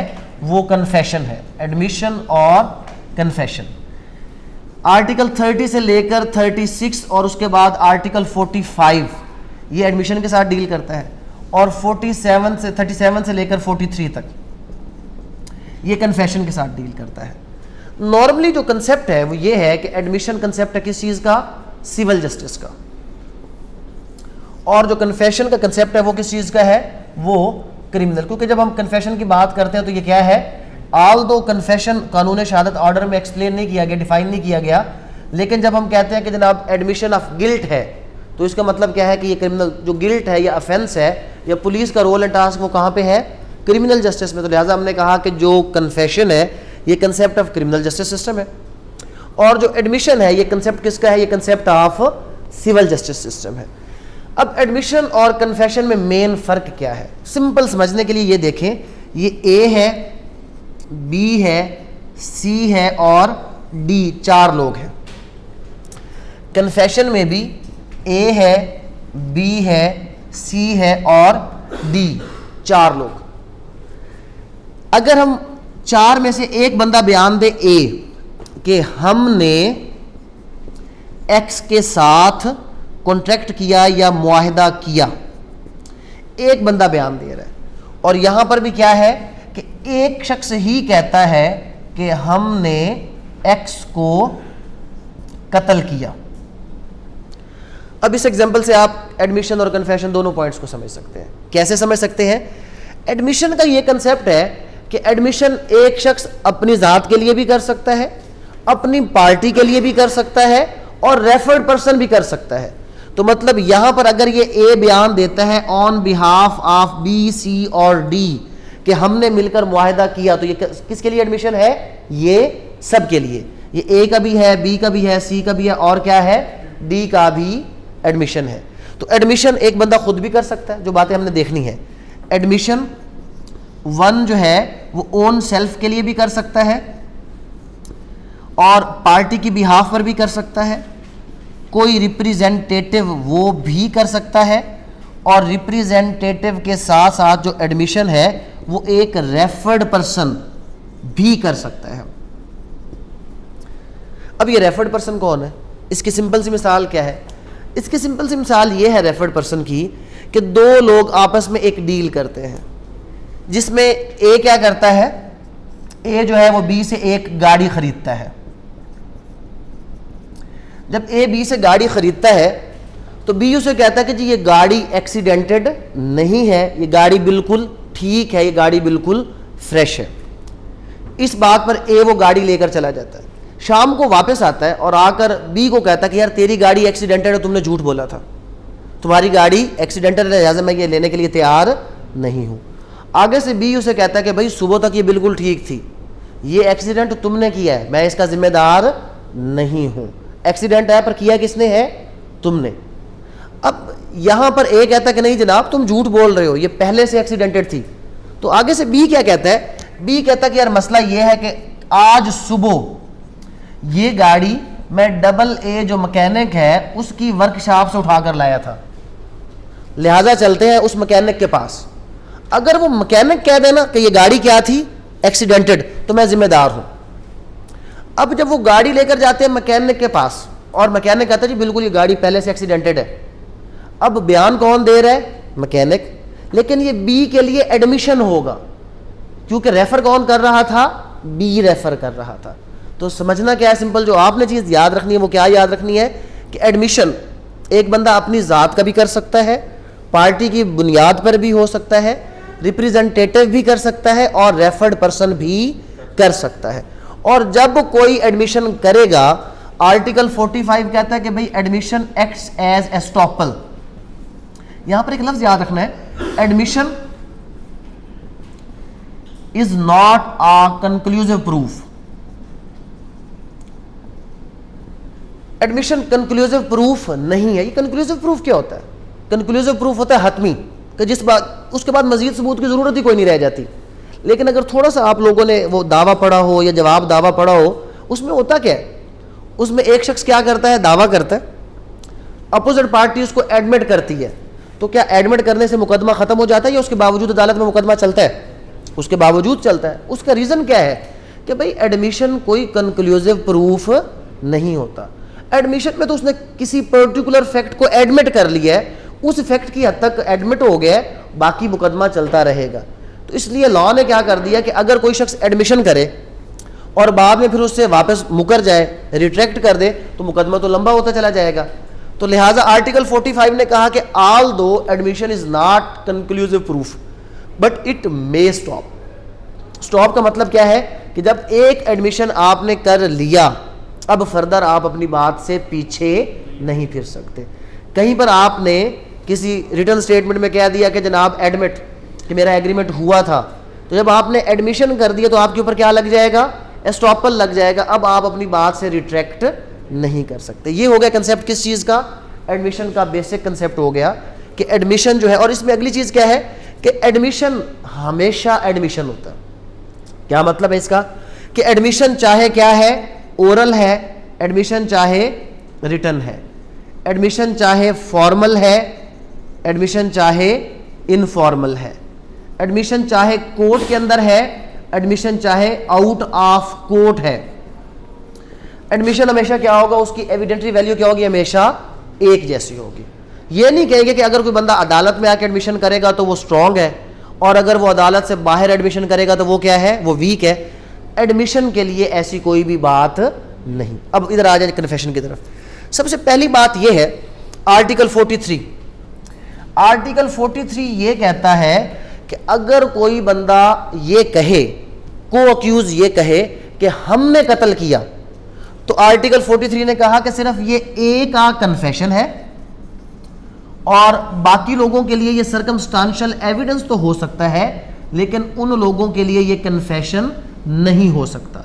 अब पहला फर्क क्या हो गया कि कोई शख्स अपने साथ साथ अपनी पार्टी की बुनियाद पर कन्फेशन एडमिशन कर सकता है, बट जो कन्फेशन है सिर्फ एक शख्स अपनी जात का कर सकता है, किसी और के लिए कन्फेशन आप नहीं करेंगे।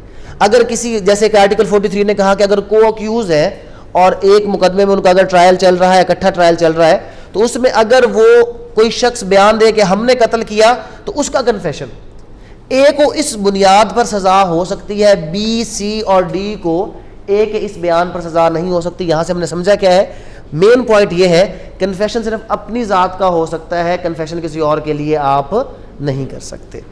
दूसरी बात इसमें यह है, तीन चीजें याद रखनी है, थ्रेट, प्रॉमिस और अनड्यू इन्फ्लुएंस। ये तीन चीजें हैं। अगर कोई भी कन्फेशन थ्रेट के जरिए से, जैसे पुलिस प्रॉमिस करती है कि जी तू जुर्म कबूल कर ले, बाद में हम तुम्हें बचा लेंगे, ये कोई बंदा ऐसा प्रॉमिस कर देता है, तो अगर कोई भी कन्फेशन थ्रेट, प्रॉमिस या अनड्यू इन्फ्लुएंस से लिया जाएगा, वो इररेलेवेंट हो जाएगा। हमने क्या चीज याद रखनी है कि कौन से ऐसे फैक्ट्स हैं which render the confession as irrelevant. तो थ्रेट, प्रॉमिस, अनड्यू इन्फ्लुएंस क्या करता है, ये कन्फेशन को क्या कर देते हैं, तीनों चीजें इररेलेवेंट। अगर कन्फेशन में ये तीनों चीजें आ जाएं तो आपका कन्फेशन क्या हो जाएगा, इररेलेवेंट। और अगर ये तीनों चीजें रिमूव कर दी जाए तो कन्फेशन क्या हो जाएगा, आपका रेलेवेंट हो जाएगा। और फर्दर जो चीज यहां पर एक और आई वो ये है कि कन्फेशन, आर्टिकल 38, 39 ने क्या कहा, दो बातें कही, confession in custody of police और बिफोर पुलिस। अब पहली बात तो यह है कि confession in custody of police और कन्फेशन बिफोर पुलिस में फ़र्क क्या है। Confession in custody of police का मतलब यह कि एक शख्स पुलिस की हिरासत में है, अरेस्टेड है, अगर वो कन्फेशन करे तो ये confession in custody of police है। और बिफोर पुलिस का मतलब क्या है कि जैसे भी आप बैठे हैं, यहाँ पर कोई बंदा या पुलिस वाला आता है और आप उसके सामने कहते हैं मैंने ये जुर्म किया, या कोई बंदा खुद चला जाता है गिरफ्तार होने से पहले ही कहता है मैंने ये जुर्म किया, तो वो क्या है, बिफोर पुलिस, कि जब वो उसके अरेस्ट पोजीशन में नहीं है। तो QSO कहता है कि जो कन्फेशन है, चाहे वो बिफोर पुलिस है, चाहे वो इन कस्टडी ऑफ पुलिस है, इसकी कोई भी अहमियत नहीं है। अब यहाँ पर थोड़ी सी चीज़, क्योंकि वो भी हमारे साथ रिलेटेड है, वो क्या है कि अगर कोई बंदा ड्यूरिंग इन्वेस्टिगेशन कन्फेशन करना चाहता है तो वो कैसे करेगा, पुलिस तो रिकॉर्ड ही नहीं करेगी, क्योंकि अगर पुलिस रिकॉर्ड कर भी ले उसकी तो अहमियत ही कोई नहीं है। तो फिर ये होगा कि फिर वो शख्स, उसको मजिस्ट्रेट के पास ले जाया जाएगा under section 164 CRPC। During investigation magistrate उसका क्या करेगा, कन्फेशन रिकॉर्ड करेगा। तो यहाँ पे हमें ये पता चला कि जो कन्फेशन की दो किस्में हैं ना, एक है जुडिशियल कन्फेशन और एक है एक्स्ट्रा जुडिशियल। आपने जो बात याद रखनी है, अब जुडिशियल और एक्स्ट्रा जुडिशियल में क्या फर्क है। जुडिशियल जो आप बिफोर मजिस्ट्रेट अंडर सेक्शन 164 करेंगे वो बेस्ट पीस ऑफ एविडेंस है, और जो एक्स्ट्रा जुडिशियल है उसके अलावा बाकी सारे एक्स्ट्रा जुडिशियल है। उसके अलावा बाकी सारे कौन कौन से हैं, उसके अलावा बाकी सारे, चाहे वो किसी डॉक्टर के सामने, चाहे वो किसी पुलिस वाले के सामने, या जिसके भी सामने किया जाएगा, वो सारा किस में आ जाएगा, एक्स्ट्रा जुडिशियल। और एक्स्ट्रा जुडिशियल क्या हो जाएगा, ये वीकेस्ट पीस ऑफ एविडेंस हो जाएगा। तो हमारा जो कन्फेशन है या जुडिशियल है या क्या है। अब मैंने आपको एडमिशन में कहा था एडमिशन हमेशा क्या होता है, एडमिशन, लेकिन कन्फेशन अगर जुडिशियल है तो बेस्ट है, अगर एक्स्ट्रा जुडिशियल है तो वीकेस्ट है। कन्फेशन में दो काइंड्स आती हैं आपके। और एक अगली बात है, हमने कहा था कि admission is not conclusive proof, लेकिन जो कन्फेशन है वो क्या है, वो एक कंक्लूसिव प्रूफ है। मतलब क्या है कंक्लूसिव, हतमी। अगर एक शख्स कहे मैंने कत्ल किया तो पीछे कुछ रह गया, अब तो इसको सजा ही देनी है ना, तो ये कंक्लूसिव प्रूफ क्या होता है कि जिसके बाद मजीद सबूत की ज़रूरत ना हो। अब इसलिए क्योंकि ये कंक्लूसिव प्रूफ है और इस पर उस बंदे को क्या होनी है, सजा होनी है। तो लिहाजा अगर कोई शख्स अपने कन्फेशन से रिट्रैक्ट करे, मुकरना चाहे तो मुकर सकता है। तो फर्क क्या हुआ, एडमिशन एक्ट्स एज एस्टॉपल, आप एडमिशन से मुकर नहीं सकते। Confession can be retracted, confession से रिट्रैक्ट किया जा सकता है, फिरा जा सकता है, मुकरा जा सकता है, क्योंकि कन्फेशन के बाद तो अगला स्टेप सजा है। एडमिशन के बाद क्योंकि अगला स्टेप सजा नहीं है, लिहाजा वहां पे मुकरा जा सकता है, कन्फेशन से मुकरा नहीं जा सकता। और एक्चुअली जो कन्फेशन की डेफिनेशन है वो है एडमिशन ऑफ गिल्ट। क्या है, एडमिशन ऑफ गिल्ट। इसी बुनियाद पर हम क्या कहते हैं, that all confessions are admissions, क्योंकि हर कन्फेशन में आप बेसिकली क्या कर रहे होते हो, कुछ admit, but all admissions are not confessions. लेकिन जो एडमिशन होते हैं वो कन्फेशन नहीं होते जनाब। ये हो, और ये क्या हो गया कि अगर इन पोजीशंस में होगा तो रेलेवेंट, अगर इसमें नहीं होगा तो वो क्या हो जाएगा, इररेलेवेंट हो जाएगा। ये हो गया एडमिशन और कन्फेशन।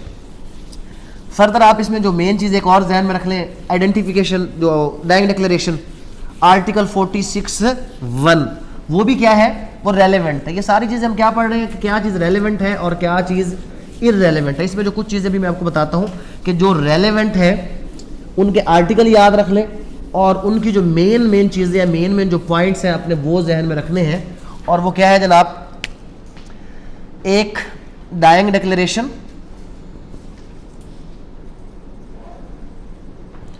आर्टिकल 46 के साथ 1 लगा लें, डाइंग डिक्लेरेशन आर्टिकल 46(1). उसके बाद आप रख लें जनाब एक्सपर्ट ओपिनियन, आर्टिकल 59 है। रेलेवेंसी ऑफ कैरेक्टर 67 से 69 तक है। ये सारे कि डाइंग डिक्लेरेशन रेलेवेंट है तो कब रेलेवेंट है, एक्सपर्ट ओपिनियन कब रेलेवेंट है, और कैरेक्टर कब रेलेवेंट है। हम क्यों पढ़ रहे हैं, इसलिए पढ़ रहे हैं कि पहले कोई भी चीज़ रेलेवेंट होगी तो ही तो गवाही आएगी, क्योंकि गवाही किस पे आनी है, या फैक्ट इन इशू पे आनी है, या किस पे आनी है, रेलेवेंट फैक्ट पे आनी है। डाइंग डिक्लेरेशन क्या है, डाइंग डिक्लेरेशन है, इसको उर्दू में कहते हैं बयाने नज़ई, मरते हुए शख्स का बयान। डाइंग डिक्लेरेशन क्या, मरते हुए शख्स। लेकिन शर्त यह है कि डाइंग डिक्लेरेशन रेलेवेंट उस वक्त होगी कि जब डेथ हो। एक शख्स है, उसको कोई 10-12 गोलियां लगी हुई हैं। अब 10-12 गोलियों का क्या मतलब है, 10-12 बुलेट्स का मतलब है कि इसने बचना कोई नहीं है। वो बयान देता है कि जी मुझे फलां शख्स ने क्या किया है, गोली मारी है। उसको ऑपरेशन थिएटर में ले जाते हैं। अगर वो मर जाता है, अगर वो क्या होता है, मर जाता, तो फिर उसका बयान काबिल कबूल है, डाइंग डिक्लेरेशन है। और अगर वो ऑपरेशन के बाद बच जाता है तो उसका बयान कोई काबिल कबूल नहीं। तो पहली चीज़ जो मेन आपने जहन में रखनी है कि to prove a dying declaration one must prove the death of the declarant. तो पहली चीज़ आपने क्या साबित करनी है, डेथ। और डेथ के साथ आपने क्या साबित करना है कि डाइंग डिक्लेरेशन के लिए आपने अगला फर्दर ये चीज़ साबित करनी है कि जो डाइंग पर्सन था, डाइंग पर्सन भी क्या था, वो भी कंपिटेंट था, और जो बंदा जिसने ये रिकॉर्ड किया वो भी क्या है। अब सवाल ये उठा, वो मरने वाला तो मर गया, उसकी कंपिटेंसी क्यों डिटरमिन करें।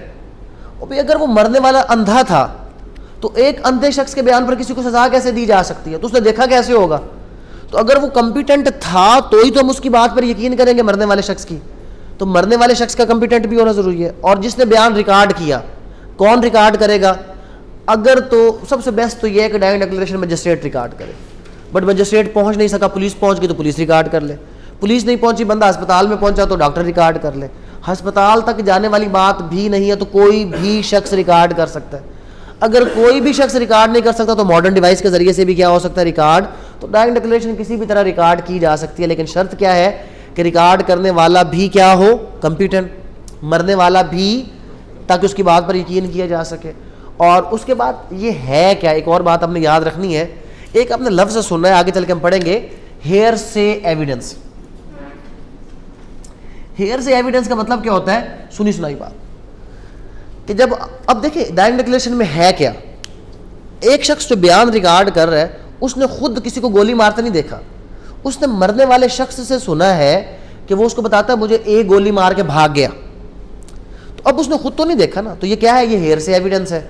और हेयर से एविडेंस के बारे में लॉ क्या कहता है, हेयर से एविडेंस इज नो एविडेंस। लेकिन आपने याद रखना कि dying declaration is an exception to the general rule of hearsay evidence, कि वैसे हेयर से एविडेंस काबिल कबूल नहीं है, but dying declaration although hearsay है लेकिन काबिल कबूल है।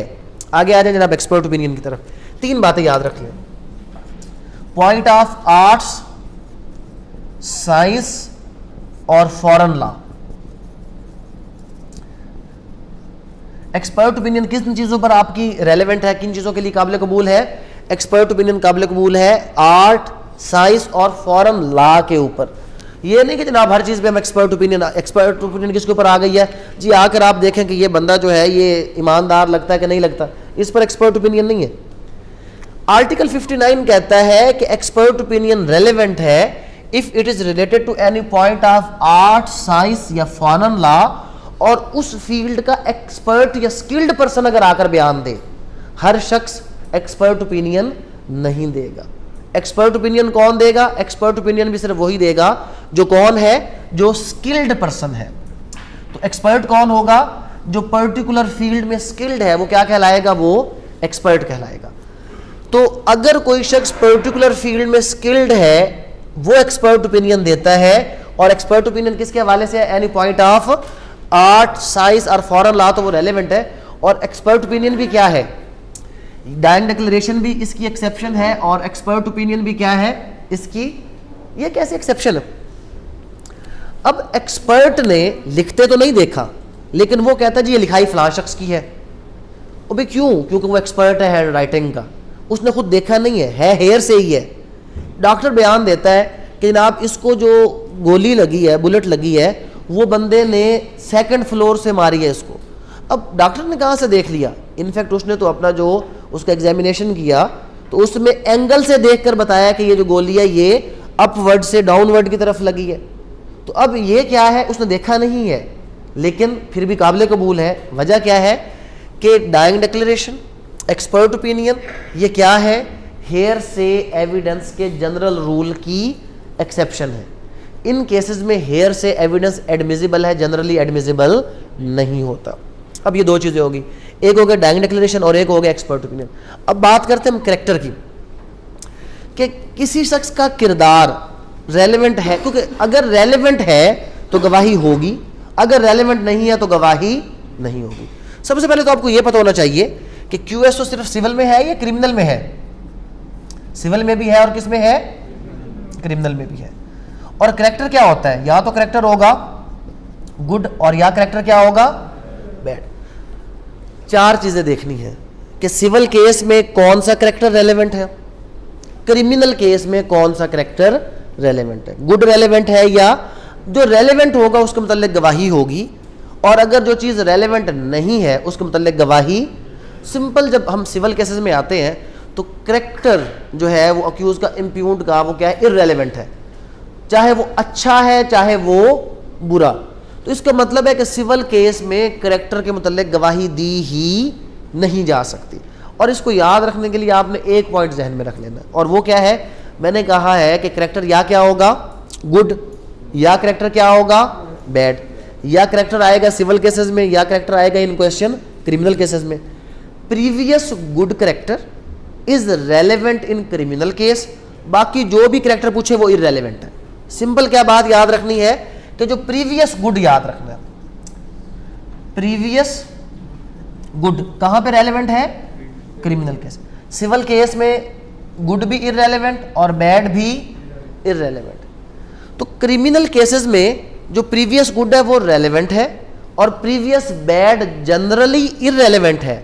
लेकिन रिप्लाई में क्या हो जाएगा आके, अगर कहीं पर कोई ऐसी चीज आ जाए कि जी इन रिप्लाई का लफ्ज आए, तो इन रिप्लाई के लिए आपने याद रखना, इन रिप्लाई में बैड करैक्टर क्रिमिनल में रेलेवेंट है, अदरवाइज बैड करैक्टर क्या है? क्रिमिनल में जनरली इररेलेवेंट है। तो कोई रेलेवेंसी ऑफ करैक्टर में पहला पॉइंट याद रखना है कि previous good character is relevant. और रेलेवेंट कहां पे है? Previous good.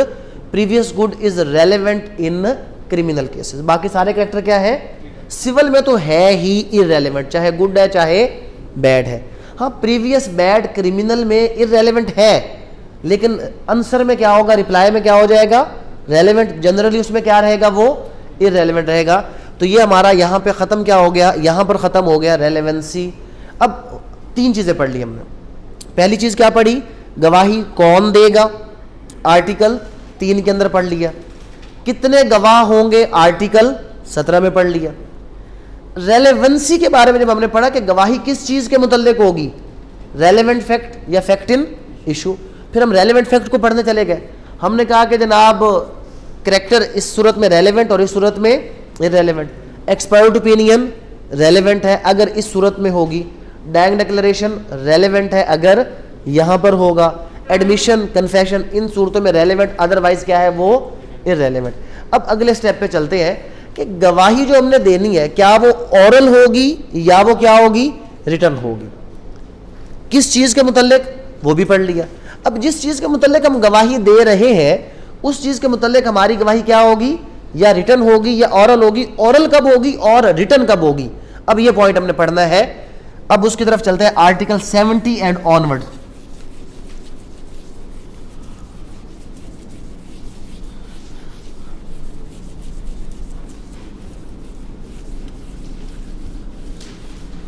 सबसे पहले तो हमें पता होना चाहिए कि एविडेंस क्या है। या तो ये होगा किस शक्ल में, स्टेटमेंट की शक्ल में। अगर स्टेटमेंट की शक्ल में होगा तो ये ओरल होगा, और या ये किस सूरत में हो सकता है, या ये हो सकता है डॉक्यूमेंट की सूरत में। अब बात यह है कि ओरल एविडेंस कहाँ पर काबिल कबूल है और डॉक्यूमेंट्री एविडेंस कहाँ पर काबिल कबूल है। आर्टिकल 70 ने हमें क्या कहा, उसने कहा कि भाई बात यह है कि ये जो ओरल एविडेंस है ये हर जगह पर दिया जा सकता है। ओरल एविडेंस कहाँ दिया जा सकता है, हर जगह पर। लेकिन एक कंडीशन लगाई, और वो क्या लगाई, except contents of document. Document के कंटेंट को डॉक्यूमेंट्री एविडेंस से साबित किया जाएगा। उसके अलावा जो बाकी गवाहियां हैं, जो बाकी बयानात हैं, वो ओरल हो। मतलब अगर किसी एग्रीमेंट को साबित करना है तो उसके लिए एग्रीमेंट का लाना ज़रूरी है। हाँ, किसी कत्ल, चोरी, डकैती को साबित करना तो वहाँ पर ओरल एविडेंस आ सकता है। जहाँ पर क्वेश्चन है किसी डॉक्यूमेंट के ऊपर, तो उस सूरत में क्या, और जो कंडीशंस है, ग्रांट, कॉन्ट्रैक्ट, यहाँ पर अगर एक बंदा क्या लेकर आया, ओरल एविडेंस, और दूसरा बंदा क्या लेकर आया है, डॉक्यूमेंट्री, तो लॉ कहता है कि documentary evidence excludes the oral. जो डॉक्यूमेंट्री एविडेंस है उसकी मौजूदगी में ओरल को अदालत कभी भी नहीं मानेगी। लेकिन ओरल काबिल कबूल है। कंटेंट ऑफ डॉक्यूमेंट को छोड़कर बाकी किसी भी चीज़ के मुतल्लिक जो आपका एविडेंस है वो क्या हो सकता है, ओरल हो सकता है। लेकिन कंटेंट ऑफ डॉक्यूमेंट की जब भी बात आएगी तो आपका एविडेंस कैसा होगा, डॉक्यूमेंट्री। अब डॉक्यूमेंट्री एविडेंस को हमने क्लासीफाई किया कि या तो ये प्राइमरी होगा और या ये होगा सेकेंडरी, या ये होगा पब्लिक और या ये होगा प्राइवेट। अच्छा, कानून शहादत आर्डर की थोड़ी सी स्कीम आप जहन में रख लें इसके, क्योंकि अक्सर आर्टिकल भी हमसे पूछ लिए जाते हैं। तो आर्टिकल के लिए क्या होता है कि आप कोई एक आर्टिकल दरमियान से बेंच मार्क अगर बनाएंगे ना तो बाकी को याद रखना क्या हो जाएगा, आसान हो जाएगा। अब अगर आप सिर्फ ये याद रख लें कि प्राइमरी एविडेंस कहाँ पर एक्सप्लेन हुआ है, आर्टिकल 73, तो अब इसको सीक्वेंस में लेकर चलते जाएं, कुछ आर्टिकल आपको याद हो जाएंगे। 73 में प्राइमरी है और 74 में क्या है, सेकेंडरी। 75 फिर किसके बारे में है, 75 है प्राइमरी के बारे में, और 76 फिर किसके बारे में है, सेकेंडरी। अब ये है क्या, पहले आपको पता होना चाहिए कि प्राइमरी डॉक्यूमेंट्री एविडेंस कौन सा है और सेकेंडरी डॉक्यूमेंट्री एविडेंस कौन सा है। कोई भी ओरिजिनल डॉक्यूमेंट इटसेल्फ ये प्राइमरी है। मींस आपका शनाख्ती कार्ड जो ओरिजिनल है ये कौन सा है, ये प्राइमरी है, और उसकी जो फोटोकॉपी होगी वो क्या होगी, वो सेकेंडरी। अब प्राइमरी की अगर हम डेफिनेशन देखें तो पहली डेफिनेशन में पहली चीज क्या है, कोई भी ओरिजिनल डॉक्यूमेंट इटसेल्फ। अच्छा, अब अगर इसमें हुआ क्या है कि ओरिजिनल जो डॉक्यूमेंट है वो सेवरल पार्ट में है। अब सेवरल पार्ट का लफ्ज याद रखना है, या आपने रखना है काउंटर पार्ट का, या आपने लफ्ज याद रखना है लिथोग्राफ्स का, और या सेम प्रोसेस का। ये सारे क्या हैं, ये सारे के सारे प्राइमरी है। सेवरल पार्ट का मतलब ये है कि आपका एक एग्रीमेंट है जो 3 या 4 डॉक्यूमेंट्स पर मुकम्मल हुआ है, तो हर पार्ट क्या है? प्राइमरी। सेवरल पार्ट एक से ज़्यादा डॉक्यूमेंट्स के अंदर है। काउंटर पार्ट का मतलब क्या है कि मैं आपको ऑफर करता हूँ एक लेटर के ज़रिए से, आप उसके बदले में एक मुझे लेटर भेजते हैं और आप उसमें क्या करते हैं? उसको एक्सेप्ट करते हैं। इस तरह करके डिफरेंट पार्ट्स में हमारी एक डीड मुकम्मल हो जाती है। तो ये सारे क्या है? Counter part. तो ये सारे के सारे क्या है? सब के सब प्राइमरी है। तो प्राइमरी क्या है? Original, several, counter, lithograph. और सेम प्रोसेस का मतलब ये कि अगर हम कंप्यूटर के प्रिंटर से 100 प्रिंट भी निकालेंगे तो सब का सब क्या है? प्राइमरी। और अगर एक कंप्यूटर के प्रिंटर से प्रिंट निकाल ले और 100 फोटो कॉपी कर ले तो फोटो कॉपी सेकेंडरी हो जाएगा। उसके लिए लफ्ज यूज होता है मैकेनिकल प्रोसेस। तो जो कॉपी आप तैयार करते हैं मैकेनिकल प्रोसेस से, या आप क्या करते हैं? कॉपी को उसके साथ मिलाकर देखते हैं कि जनाब कि ये उस जैसी है या नहीं है, या हाथ से लिख लेते हैं, वो सारी की सारी उसकी क्या हो जाती है? ये जो उसके किसी ओरिजिनल का फोटोग्राफ ले लेते हैं। ये कॉपी आप कंपेयर करके, जैसे पटवारी क्या करता है, वो आपको हमेशा कंपेयर कॉपी के देता है, मतलब ओरिजिनल को सामने रखता है और उसको देखकर आपको हाथ से लिखकर कॉपी दे देता है। इसी तरह जो पुलिस वाले FIR देते हैं वो हमेशा कौन सी देते हैं? आपको कंपेयर। ओरिजिनल उनके पास होती है और उसको देखकर वो क्या करते हैं? आपको हाथ से लिख कर देते हैं। ये क्या होती है? ये कंपेयर्ड कॉपी होती है। तो प्राइमरी और सेकेंडरी में पहली चीज़ याद रख लें कि प्राइमरी है ओरिजिनल और सेकेंडरी है फोटोकॉपी। बाकी बातें आप छोड़ दें। प्राइमरी क्या है? ओरिजिनल, और सेकेंडरी क्या है? फोटोकॉपी। 2 बातें आपको याद रखनी है। आप खुद अपने जहन का अगर उसका इस्तेमाल करें तो सबूत कौन सा होना चाहिए? प्राइमरी होना चाहिए, सेकेंडरी होना चाहिए? प्राइमरी होना चाहिए। तो आर्टिकल जो 75 है वो कहता है जी कि जब भी कहीं पर पेश करना है आपने प्राइमरी एविडेंस पेश करना है। कौन सा पेश करना है? प्राइमरी। लेकिन आर्टिकल 76, ये आपने आर्टिकल इस तरह ही याद रखने, इधर से क्वेश्चन जरूर आएगा। आर्टिकल 76 हमें वो कंडीशंस बताता है जहां पर आपका सेकेंडरी एविडेंस एडमिसिबल है। कब कब एडमिसिबल है? आर्टिकल 76 कहता है कि अगर प्राइमरी क्या है? अगर प्राइमरी जुडिशियल रिकॉर्ड का हिस्सा है। कभी किसी ने अदालत की असल कॉपी किसी को दी? अदालत हमेशा आपको क्या देती है? सर्टिफाइड कॉपी देती है। अगर प्राइमरी बल्कि है, न्यूमेरियस इन नंबर है, डिस्ट्रॉय हो चुका है, या एडवर्स पार्टी के पास है, ये बात आप याद रख लें। यहां से क्वेश्चन, इधर से क्वेश्चन जरूर आएगा। जो 49 वाले हैं ना, पिछली बार वाले, वो ये वाला पॉइंट देख लें इधर से लाजमी। आर्टिकल 76 वो हमें सर्कमस्टांसेस बताता है कि जहां पर सेकेंडरी एविडेंस एडमिसिबल है। कब कब? अगर प्राइमरी अदालत का रिकॉर्ड है तो आप उसका सेकेंडरी कॉपी दे सकते हो। अगर प्राइमरी बल्कि है, जो FIR का रजिस्टर होता है वो बड़ा भारी होता है, तो उसका भी क्या होता है? कॉपी हो सकती है। अगर प्राइमरी न्यूमेरियस नंबर है, पटवारी का रिकॉर्ड 10 रजिस्टरों में है, उसकी भी कॉपी हो सकती है। अगर प्राइमरी डिस्ट्रॉय हो गया है और अगर प्राइमरी अपोजिट पार्टी के पास है तो आप सेकेंडरी एविडेंस दे सकते हैं। तो आर्टिकल 76 में वो सारी सूरतें हैं कि जहां पर सेकेंडरी एविडेंस दिया जा सकता है। और फिर उसके बाद इसके 2 काइंड्स हैं, पब्लिक या प्राइवेट। पब्लिक याद रख लें, जिसमें गवर्नमेंट किसी भी तरह इन्वॉल्व होगी वो पब्लिक डॉक्यूमेंट है। मतलब जितने आपके लॉ हैं, जितने आपके एडमन लॉज हैं, उसके अलावा जितने आपके सर्टिफिकेट्स जो सरकार देती है, इशू करती है, और जितना रिकॉर्ड सरकार मेंटेन करती है, सारा का सारा क्या है? पब्लिक। पेपर में एक सवाल यहाँ से आ जाता है। कैसे आ जाता है? कि जी वो जो रजिस्टर मेंटेन करता है पटवारी वो कौन सा है, जो रजिस्टर बर्थ का मेंटेन करता है काउंसलर वो कौन सा है, या आपके निकाह नामे का रिकॉर्ड वो कौन सा? ये सारे पब्लिक डॉक्यूमेंट है। जो रिकॉर्ड किसी भी तरह गवर्नमेंट मेंटेन करेगी वो क्या होगा? वो पब्लिक। निकाह आपने किया, निकाह नामा प्राइवेट है, बट निकाह नामा जब क्या हो गया? रजिस्टर्ड। तो निकाह नामा रजिस्टर्ड होने के बाद पब्लिक हो गया। अब कोई भी शख्स आपका शनाख्ती कार्ड नंबर वो कोड पे भेजेगा तो बीवियों की तादाद वहाँ पे आ जाएगी। अब आप छुपा नहीं सकते। क्यों नहीं कर सकते? क्योंकि वो क्या हो चुकी है? ये वकला हज़रात का था पहले, जितने भी वकील थे उसको वकील ही नहीं समझा जाता था जिसकी एक हो। तो आप आगे चल के वकील आप लोगों ने बनना है, तो अभी आप लोगों ने बड़ी एहतियात के साथ, क्योंकि अगर बेगम ने शनाख्ती कार्ड नंबर उस कोड पे भेज दिया तो पता चल जाएगा कि 1, 2 या 3। वो क्यों? उसकी रीज़न पीछे क्या है? उसका रीज़न यानी कि जो पब्लिक रिकॉर्ड है उसको कोई भी असेस कर सकता है। पब्लिक रिकॉर्ड की असेस को आप रोक नहीं सकते क्योंकि वो है ही पब्लिक, उसमें मेन चीज़ यही है। तो ये क्या हो गया हमारे पास। और प्राइवेट क्या है, हर वो डॉक्यूमेंट जो पब्लिक में फॉल नहीं करता वो क्या है, अगर गवर्नमेंट हॉस्पिटल की प्रिस्क्रिप्शन है तो वो पब्लिक है, प्राइवेट हॉस्पिटल की है तो वो क्या है, वो प्राइवेट डॉक्यूमेंट में आ जाएगा।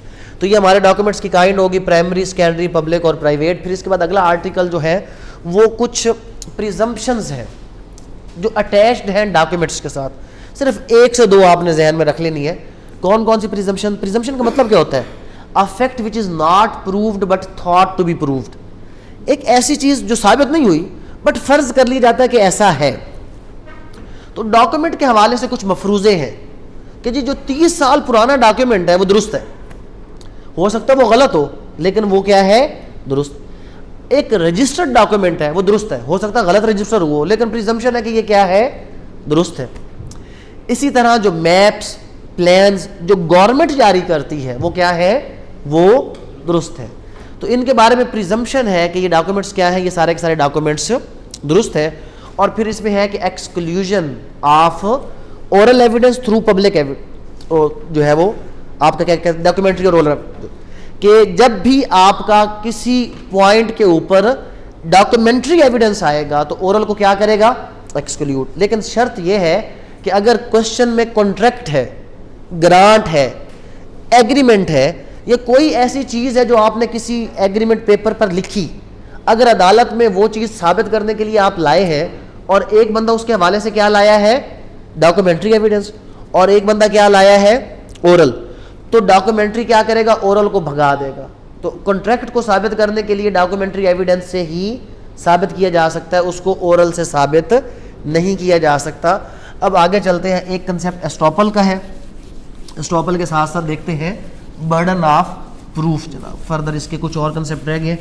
यहाँ तक हमने देख लिया कि जो गवाही है वो किस तरह की होगी, एस्टॉपल का जनरल कंसेप्ट है। उसके बाद हम आ जाएंगे कि गवाही देने की जो जिम्मेदारी है वो किसकी है, मतलब प्लेंटिफ देगा, डिफेंडेंट देगा, प्रोसिक्यूटर देगा, अक्यूज देगा, गवाही कौन देगा, वो सारी चीज़ें जो है वो हम अभी देखते हैं।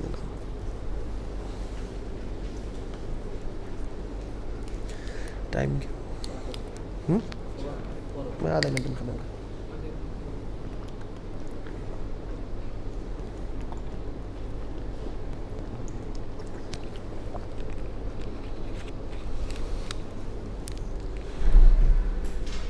अच्छा जनाब, एक तो एस्टॉपल,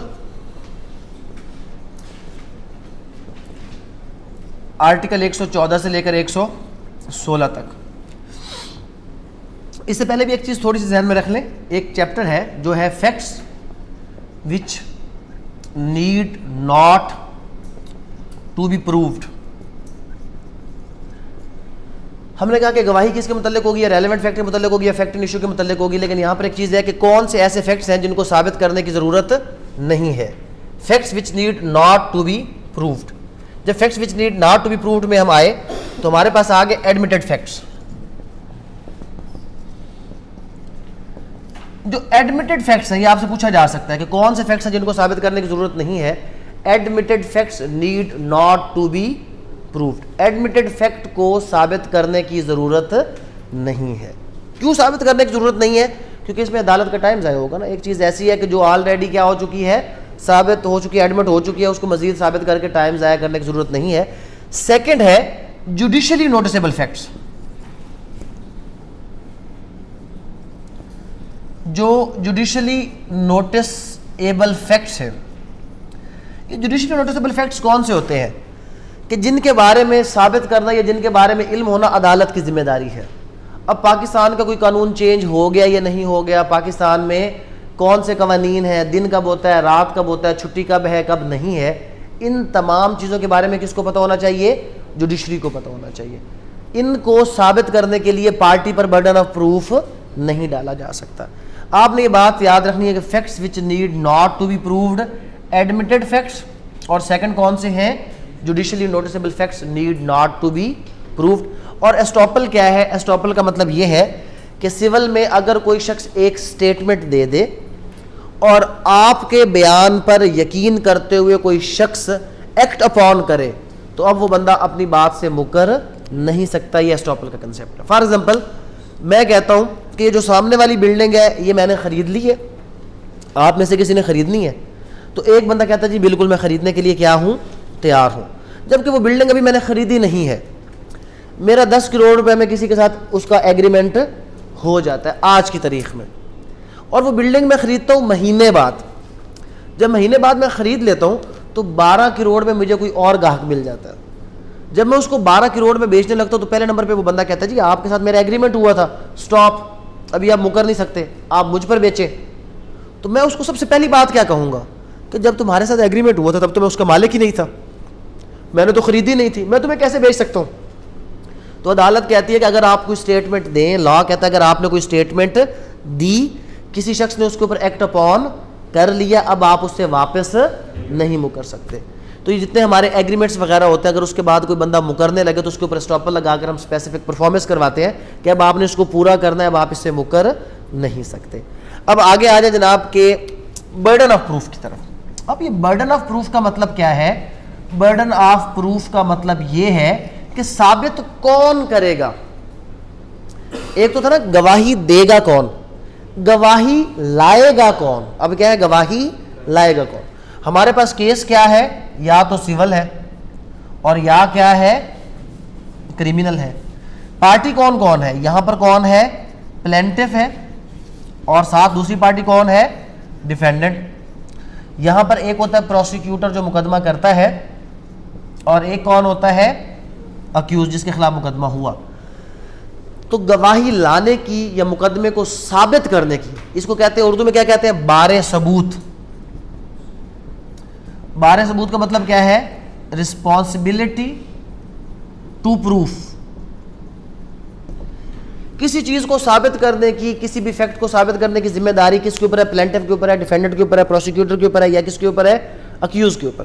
पहली बात सिंपल ये याद रख लें कि इन क्रिमिनल केसेस हमेशा हमेशा जो ये रिस्पॉन्सिबिलिटी है, क्रिमिनल केस में ये रिस्पॉन्सिबिलिटी किसके ऊपर होगी, प्रोसिक्यूटर के ऊपर। कौन साबित करेगा, प्रोसिक्यूटर।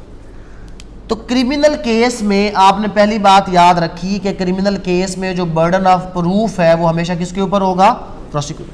अगर अक्यूज क्या करता है, अक्यूज ले लेता है प्ली। प्ली का मतलब क्या होता है, मौकफ। अब गौर से सुने, इल्जाम है ए ने बी को कत्ल कर दिया। इल्जाम क्या है, ए ने बी को क्या किया, कत्ल। जो इल्जाम लगा रहा है वो प्रोसिक्यूटर है, और जिसके ऊपर इल्जाम लगा वो कौन है, वो अक्यूज है। रिस्पॉन्सिबिलिटी ऑफ प्रूफ किसके ऊपर है, प्रोसिक्यूटर के ऊपर, कि वो साबित करे कि इसने कत्ल किया। आगे से बी कहता है कि जनाब बंदा मरा है, बंदा मरा, लेकिन वो कत्ल नहीं था, वो एक एक्सीडेंट था। वो कत्ल नहीं था, वो क्या था, एक्सीडेंट। तो क्या कर दिया बी ने, प्ली ले ली। प्ली का मतलब क्या है कि पीपीसी ये कहती है कि अगर कोई बंदा एक्सीडेंटली किसी को नुकसान पहुंचाता है तो उसको जुर्म नहीं समझा जाएगा। तो अगर कोई मौक़िफ़ अपना ले कि जनाब ये तो एक्सीडेंट था, ये कत्ल नहीं था, तो अब साबित कौन करेगा। अब तो बात तो ख़त्म हो गई ना, उसने साबित करना था कत्ल है, वो कत्ल है, बंदा तो मर गया, मानने के लिए तैयार हूँ, लेकिन ये कत्ल नहीं है, ये एक्सीडेंट है। तो समझाना सिर्फ ये है, जो पॉइंट आपने जहन में रखना वो ये है कि अगर कोई अक्यूज कोई प्ली ले ले, प्ली का मतलब क्या ले ले, कोई मौक़िफ़ अपना ले, तो बर्डन ऑफ प्रूफ क्या हो जाएगा, शिफ्ट हो जाएगा किसके ऊपर, फिर अक्यूज के ऊपर। तो अक्यूज के ऊपर बर्डन ऑफ प्रूफ कब शिफ्ट होता है, जब वो प्ली फ्रॉम पीपीसी ले ले, जो अभी नया चैप्टर आपका ऐड भी हो गया ना, जनरल एक्सेप्शन का। तो अगर कोई जनरल एक्सेप्शन से प्ली ले ले तो उस सूरत में क्या होगा, बर्डन ऑफ प्रूफ उसके ऊपर शिफ्ट। तो क्रिमिनल में बर्डन ऑफ प्रूफ के बारे में हमने सिंपल क्या पढ़ लिया कि जनरली किसके ऊपर है, प्रोसिक्यूटर के ऊपर, और अगर प्ली ले ली गई तो किसके ऊपर चला जाएगा, अक्यूज के ऊपर, नहीं तो किसके ऊपर रहेगा, प्रोसिक्यूटर। सिविल में पहला असूल तो ये है कि जनाब कि जो भी शख्स अदालत से चाहता है कि अदालत उसके हक में फैसला करे, बर्डन ऑफ प्रूफ उसके ऊपर है। लेकिन फिर आगे उसने कुछ कंडीशंस भी दे दी, the person who have more knowledge about the fact, कि जिसके पास मोर नॉलेज होगा। दो तीन बातें आप याद रख लें। जनरली किसके ऊपर होता है, प्लेंटिफ के ऊपर। वजह क्योंकि वो कहता है the person who demands that court may give decision in his favor। वो शख्स जो चाहता है कि अदालत उसके हक में फैसला दे, तो प्लेंटिफ इसलिए तो आया होता है ना कि अदालत क्या करे, मेरे हक में फैसला दे। तो नॉर्मली किसके ऊपर होता है, प्लेंटिफ के ऊपर होता है। लेकिन अगर किसी शख्स के पास मोर नॉलेज है तो मोर नॉलेज की सूरत में क्या होगा, ये बर्डन जो है वो उसके ऊपर शिफ्ट हो सकता है। लेकिन आपने ज़्यादा नहीं, इसमें क्या है कि क्रिमिनल में नॉर्मली पूछा जाता है कि क्रिमिनल केसेस में बर्डन ऑफ प्रूफ किसके ऊपर होगा, क्रिमिनल केसेस में बर्डन ऑफ प्रूफ उसके ऊपर होगा कि जो प्रोसिक्यूटर है। प्ली की सूरत में बर्डन ऑफ प्रूफ क्या हो जाएगा, शिफ्ट हो जाएगा from prosecutor to the accused. Civil cases में किसके ऊपर होता है कि जो brings an action before the court, या जो चाहता है कि अदालत उसके हक में फैसला दे, उसके ऊपर क्या होगा, आपका बर्डन ऑफ प्रूफ होगा। अब आगे आ जाए, अब ये तो सारी बात हो गई, गवाही कौन देगा, कितने गवाह चाहिए, किस चीज़ के मुतल्लिक गवाही, कैसी गवाही होनी चाहिए, पब्लिक प्राइवेट डॉक्यूमेंट कौन सा होना चाहिए, जिम्मेदारी किसकी है। अब अदालत की तरफ चले जाता है कि रिकॉर्ड कैसे किया जाएगा, जो कोई शख्स बयान लेकर आएगा उस बयान को रिकॉर्ड कैसे किया जाएगा, एग्जामिनेशन के हवाले से। यहाँ से भी क्वेश्चन बनता है कि ये एग्जामिनेशन की तरतीब क्या है, कौन करेगा, कैसे करेगा। अच्छा, यहाँ पर एक चीज़ जहन में रख लेनी है,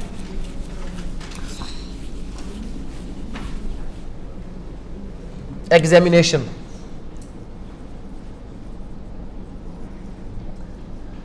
इनफैक्ट ये बयान है जनाब आपके कि रिकॉर्डिंग ऑफ एविडेंस होगा किस तरह, एग्जामिनेशन किस तरह रिकॉर्ड किया जाएगा। 3 किस्म के एग्जामिनेशन होते हैं। एक होता है एग्जामिनेशन इन चीफ, एक होता है क्रॉस एग्जामिनेशन, और एक होता है re examination. Examination in chief, cross examination, और तीसरा क्या हो गया, री एग्जामिनेशन। सादा अल्फाज में समझने के लिए ये देखें, ये है गवाह का पहला बयान। कौन करवाएगा, लाजमी बात है कॉलिंग पार्टी। कॉलिंग पार्टी का मतलब क्या है, कॉलिंग पार्टी का मतलब वो शख्स जो किसी को गवाही के लिए बुलाता है। ये प्लेंटिफ भी हो सकता है, डिफेंडेंट भी हो सकता है, प्रोसिक्यूटर भी हो सकता है, और कौन हो सकता है, अक्यूज भी हो सकता है। जो भी गवाह को बुलाएगा वो क्या कहलाएगा, वो कॉलिंग पार्टी कहलाएगा। तो एग्जामिनेशन इन चीफ कौन करवाएगा, कॉलिंग पार्टी। और ये किस फॉर्म में होगी, ये नरेटिव फॉर्म, बयान की सूरत में होगी। और मेन पॉइंट जो आपने समझना है वो ये समझना है कि no leading question. Leading question क्या होता है, a question which leads towards answer. एक ऐसा सवाल जो जवाब की तरफ रहनुमाई करे। फॉर एग्जाम्पल, एक शख्स बयान देने आया, उसने बयान शुरू किया, और अगर मैं उसको कहूं कि यार तुम वो बात बताओ ना जो ए ने बी को मारा था, तो मैंने उसको क्या कर दिया, लीड कर दिया कि मुझे ये वाली बात चाहिए। तो यहां पर क्या चीज़ है, एग्जामिनेशन इन चीफ के हवाले से कि ये कॉलिंग पार्टी करेगी, ये नरेटिव फॉर्म में होगा, मतलब बयान की शक्ल में होगा। इसमें कहीं पर भी लीडिंग क्वेश्चन कॉलिंग पार्टी नहीं पूछ सकती। हमने 2 बातें याद रखनी, एग्जामिनेशन इन चीफ कौन करवाएगा, कॉलिंग पार्टी। और क्या लीडिंग क्वेश्चन पूछा जा सकता है, तो लीडिंग क्वेश्चन नहीं पूछा जा सकता, लीडिंग क्वेश्चन नहीं पूछा जा सकता। क्रॉस कौन करेगा, क्रॉस करेगा हमेशा आपकी एडवर्स पार्टी। और क्रॉस होता ही किस सूरत में है, वो होता ही लीडिंग क्वेश्चन की सूरत में है। अब ये पॉइंट ध्यान में रख लें कि एग्जामिनेशन इन चीफ में लीडिंग क्वेश्चन नहीं पूछा जा सकता, क्रॉस एग्जामिनेशन में लीडिंग क्वेश्चन पूछा जा सकता है। लीडिंग क्वेश्चन जिसका जवाब यस या नो की शक्ल में हो, या question which Leeds toward the answer. फिर उसके बाद आ जाए री एग्जामिनेशन। री एग्जामिनेशन सिर्फ उस वक्त होगा कि अगर कॉलिंग पार्टी ये कहे कि जी क्रॉस एग्जामिनेशन में कोई एम्बिग्यूटी आ गई है, कोई ऐसी बात सामने आई है कि जिसकी क्लैरिटी क्या है, ये उसी एक ही शख्स के 3 बयान हो रहे हैं। नॉर्मली ये होता है कि पहले एग्जामिनेशन इन चीफ होता है और फिर क्या होता है, क्रॉस, और मामला क्या हो जाता है, खत्म। लेकिन अगर क्रॉस एग्जामिनेशन में ये हुआ कि कोई ऐसी बात सामने आई कि कॉलिंग पार्टी कहती है कि जी वापस इसको दोबारा क्लियर करना क्या है ज़रूरी, तो ये वही कॉलिंग पार्टी जिसने एग्जामिनेशन इन चीफ किया था वही दोबारा क्या करेगी, री एग्जामिनेशन करेगी। लेकिन री एग्जामिनेशन सिर्फ किस सूरत में कॉलिंग पार्टी करेगी, अगर कोई एम्बिग्यूटी आएगी, कोई शक आएगा, तो अगेन वही principle, no leading question. Simple इतना अगर आप जहन में रख लें तो काफ़ी है कि तरतीब क्या है। सबसे पहले होगा एग्जामिनेशन इन चीफ, फिर क्रॉस, और फिर क्या होगा, re examination. Examination in chief गवाह का पहला बयान कॉलिंग पार्टी करवाएगी, नैरेटिव फॉर्म में होगा, लीडिंग क्वेश्चन इसमें नहीं पूछा जा सकता। क्रॉस एग्जामिनेशन एडवर्स पार्टी करेगी और किस में होगा, लीडिंग क्वेश्चन की फॉर्म में होगा। क्रॉस का मकसद क्या होता है, शेक क्रेडिट ऑफ विटनेस या विरेसिटी, मतलब क्या है, जिसको हम जरा कहते हैं। ये वही चीज़ है जिसको देखकर अक्सर लोग वकील बनते हैं। वो जो फिल्मों में आप देखते हैं ना कि जो फिल्मों वाले वकील होते हैं वो गवाहों के ऊपर ताबड़तोड़ हमले कर रहे होते हैं, और थोड़ी देर बाद जनाब दूसरा खड़े होते हैं तो ऑब्जेक्शन माई लॉर्ड वाला, वो दर हकीकत क्या होता है, वो सारा क्रॉस एग्जामिनेशन होता है। तो जो क्रॉस एग्जामिनेशन की जहाँ तक बात है, ये एडवर्स पार्टी करेगी। मकसद क्या है, गवाह का मुआखजा करना कि जी ये गवाह इस काबिल है ही नहीं कि इसका बयान रिकॉर्ड किया जा सके, ये झूठा है, ये गलत बोल रहा है, इसका किरदार ठीक नहीं है। लेकिन एक बात ध्यान में रख ले, इसमें सब कुछ, हर क्वेश्चन पूछा जा सकता है, लेकिन कोई भी स्कैंडलस क्वेश्चन, कोई भी इंसल्टिंग क्वेश्चन, कोई भी अनाइंग क्वेश्चन, मतलब क्या है, स्कैंडलस, इंसल्टिंग, अनाइंग, कोई ऐसा सवाल गवाह से नहीं पूछा जा सकता जिसका मकसद उसके लिए कोई स्कैंडल बनाना, उसकी बेइज्जती करना या उसको गुस्सा दिलाना हो, ऐसा क्वेश्चन नहीं पूछा जा सकता। तो अब क्या हो गया कि क्रॉस एग्जामिनेशन का मकसद हो गया shake the credit of witness या उसकी वेरेसिटी, उसके किरदार को शक में लाना कि यह बंदा एतमाद के काबिल नहीं है। और फिर अगर ये तो किरदार ख़राब करते हो, अगर कोई ऐसी बात आ गई कि जो कॉलिंग पार्टी कहती है कि नहीं जनाब ये तो गलत हो गया, हम इसको क्लियर करेंगे, तो अदालत की इजाज़त के साथ कहाँ पे क्लियर किया जाएगा, री एग्जामिनेशन। तो री एग्जामिनेशन कौन करेगी, कॉलिंग पार्टी। कब होगा, क्रॉस एग्जामिनेशन के बाद। अगर क्रॉस में क्या चीज़ आया, कोई शक, कोई एम्बिग्यूटी, तो उसको दूर करने के लिए यहाँ पर फिर उसूल वही है, क्योंकि कौन कर रहा है, कॉलिंग पार्टी कर रही है, लिहाजा लीडिंग क्वेश्चन दोबारा फिर यहाँ पर नहीं किया जाएगा जनाब। ये हो गया हमारे एग्जामिनेशन और लीडिंग क्वेश्चन का कंसेप्ट। फर्दर इसमें कुछ और चीज़ें जो आप जहन में रख लें, मैं आपको कुछ आर्टिकल्स लिख कर दे देता हूँ, जो आर्टिकल्स नंबर के साथ आपने याद रखने हैं, क्योंकि वो नंबर जो है वो उसमें अक्सर पूछ लिए जाते हैं, और उसका एक माइनर जो छोटा छोटा कंसेप्ट है वो भी मैं आपको बता देता हूँ। एक तो होस्टाइल विटनेस का आपको पता होना चाहिए, एक impeachment of credit of witness का पता होना चाहिए, उसके आर्टिकल्स आप याद रख लें, क्योंकि नॉर्मली इसके आर्टिकल्स के बारे में जो है वो क्वेश्चन आ जाता है। 150 है होस्टाइल विटनेस, 150 होस्टाइल विटनेस के बारे में है। होस्टाइल विटनेस कौन सा होता है, एक ऐसा शख्स होता है कि जो अपनी कॉलिंग पार्टी के क्या हो, अपनी कॉलिंग पार्टी के बयान के खिलाफ चला जाएगा, वो हमारा कौन होगा, वो होस्टाइल विटनेस होगा। होस्टाइल के वैसे लफ्जी मतलब क्या होता है, दुश्मन, लेकिन यहां पर क्या है, एक ऐसा गवाह जो कॉलिंग पार्टी के मौक़िफ़ के खिलाफ चला जाएगा, वो हमारा कौन सा हो जाएगा, वो हमारा होस्टाइल विटनेस हो जाएगा। उसके बाद एक है impeachment of credit of witness, article 151। Refreshment of memory 155। Questions by court या power of court to ask question, article 161। Special oath 163। Evidence of modern devices 164। Article 150 ये कहता है कि अगर कोई गवाह होस्टाइल हो जाए, होस्टाइल का मतलब क्या है, मुनहरिफ। मुनहरिफ का मतलब ये है कि जिस पार्टी ने बुलाया है उसी के ही अगेंस्ट बयान दे दे, तो इसको हम क्या कहते हैं, होस्टाइल विटनेस। अब तो क्रॉस तो करना था एडवर्स पार्टी ने, लेकिन इधर तो जो कॉलिंग पार्टी है वो कहती है जनाब ये तो हमारे ही खिलाफ हो गया है, लिहाजा हमें मौका दिया जाए कि हम अदालत के सामने क्या लेकर आए, सच लेकर आए। तो हॉस्टाइल विटनेस की सूरत में अदालत जब इजाज़त देगी तो कॉलिंग पार्टी अपने ही गवाह पर क्रॉस कर सकती है, क्योंकि वो कहेगी जनाब ये तो मुकर गया है, अब ये झूठ बोल रहा है, पहले ये सच बोल रहा था। Impeachment of credit of witness का मकसद क्या है, जैसे कि हमने क्रॉस एग्जामिनेशन में पढ़ा कि किसी भी, इसमें एक चीज़ ध्यान में रख ले, आर्टिकल 3 ने बताया था competency, who is competent to testify, लेकिन इसका यह मतलब नहीं कि कोई भी शख्स बयान देगा और उसके ऊपर आप क्या करेंगे, किसी को फांसी लगा देंगे। तो उसका जो है वो क्रेडिबल होना ज़रूरी है, काबिल एतमाद होना ज़रूरी है। तो आर्टिकल 151 तरीका बताता है कि एक विटनेस के किरदार का मुआखजा कैसे किया जाएगा, उसको इम्पीच कैसे किया जाएगा कि ये बंदा एतमाद के काबिल कैसे किया जाएगा, अगर वो प्रीवियस इनकंसिस्टेंट स्टेटमेंट आ जाएगी। जनाब ये जो इसने पहले कोई और बयान दिया था, अभी कोई और बयान दे रहा है, पहले इसने झूठ बोला था, अभी कुछ और कह रही है, पहले सच बोला था, ये बंदा एतमाद के काबिल नहीं है। रिफ्रेशमेंट ऑफ मेमोरी का मतलब क्या है, अब हमारे यहाँ सिस्टम क्या है पाकिस्तान में, अब देख लें गवाहियाँ फ़ौरन तो नहीं होती।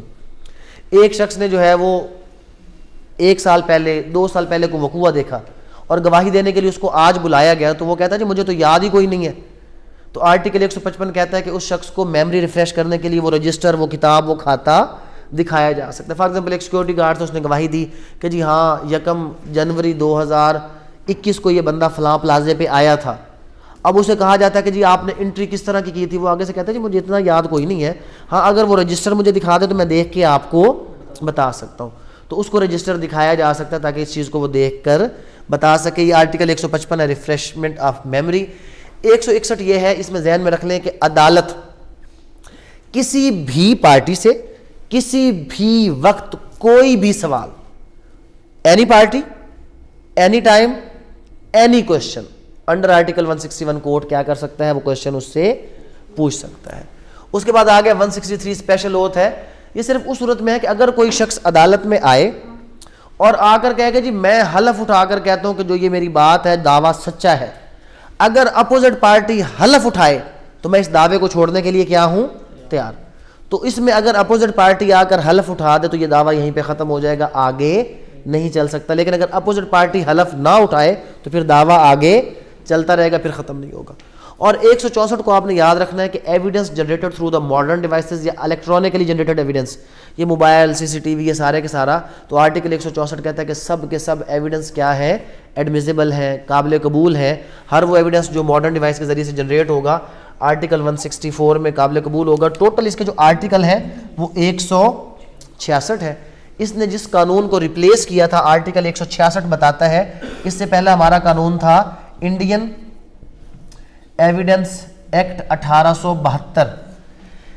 इंडियन एविडेंस एक्ट 1872 को कानून शहादत आर्डर ने रिपील किया था अंडर आर्टिकल 166। टोटल इसके आर्टिकल कितने हैं, 166। इससे जो पहला कानून था वो क्या था, इंडियन एविडेंस एक्ट था। तो इसमें हमने बेसिकली क्या चीज़ें की है, वही जहाँ से हमने शुरू किया था कि मेन आर्टिकल 3 में हमने क्या पढ़ा, कॉम्पिटेंसी ऑफ विटनेस, कि कौन गवाही दे सकता है। 4 से 14 पढ़ी प्रिविलेज कम्युनिकेशन, कि जिसमें हमने कहा कि ये बंदे कॉम्पिटेंट हों भी तो गवाही नहीं दे सकते। 15 में इनक्रिमिनेटिंग क्वेश्चन, 16 में अकम्प्लिस, 17 में पढ़ लिया नंबर ऑफ विटनेस, 18 से 29 तक रेलेवेंसी ऑफ फैक्ट की गवाही होगी फैक्ट इन इशू और रेलेवेंट फैक्ट के ऊपर। फिर आर्टिकल 30 से लेकर 36 और 45 में क्या पढ़ा, एडमिशन। 37 से 43 तक क्या पढ़ा, कन्फेशन के। कन्फेशन में क्या था कि अगर वो पुलिस के सामने या उसकी कस्टडी में है तो उसकी कोई भी अहमियत नहीं है। फिर एडमिशन का पढ़ा कि एस्टॉपल हो सकता है। 46(1) में किस चीज़ के बारे में पढ़ लिया कि डाइंग डिक्लेरेशन। फिर एक्सपर्ट ओपिनियन। इन चीज़ों के बारे में हमने क्यों पढ़ा कि जो रेलेवेंट होगा उसके ऊपर गवाही होगी, जो रेलेवेंट नहीं होगा उसके ऊपर गवाही नहीं होगी। फिर हमने कहा कि गवाही या ओरल होती है या क्या होती है, डॉक्यूमेंट्री। ओरल हर जगह पे आ सकती है, कंटेंट ऑफ डॉक्यूमेंट पर नहीं आ सकती। डॉक्यूमेंट्री में क्या पढ़ा, प्राइमरी, सेकेंडरी, पब्लिक और प्राइवेट पढ़ लिया। उसके बाद क्या पढ़ लिया, प्रिजम्पशंस कुछ पढ़ ली जो डॉक्यूमेंट्स के साथ अटैच है। फिर हमने कहा कि कौन से फैक्ट्स हैं जिनको साबित करने की ज़रूरत नहीं है, एडमिटेड और जुडिशली नोटिसेबल फैक्ट्स को पढ़ लिया।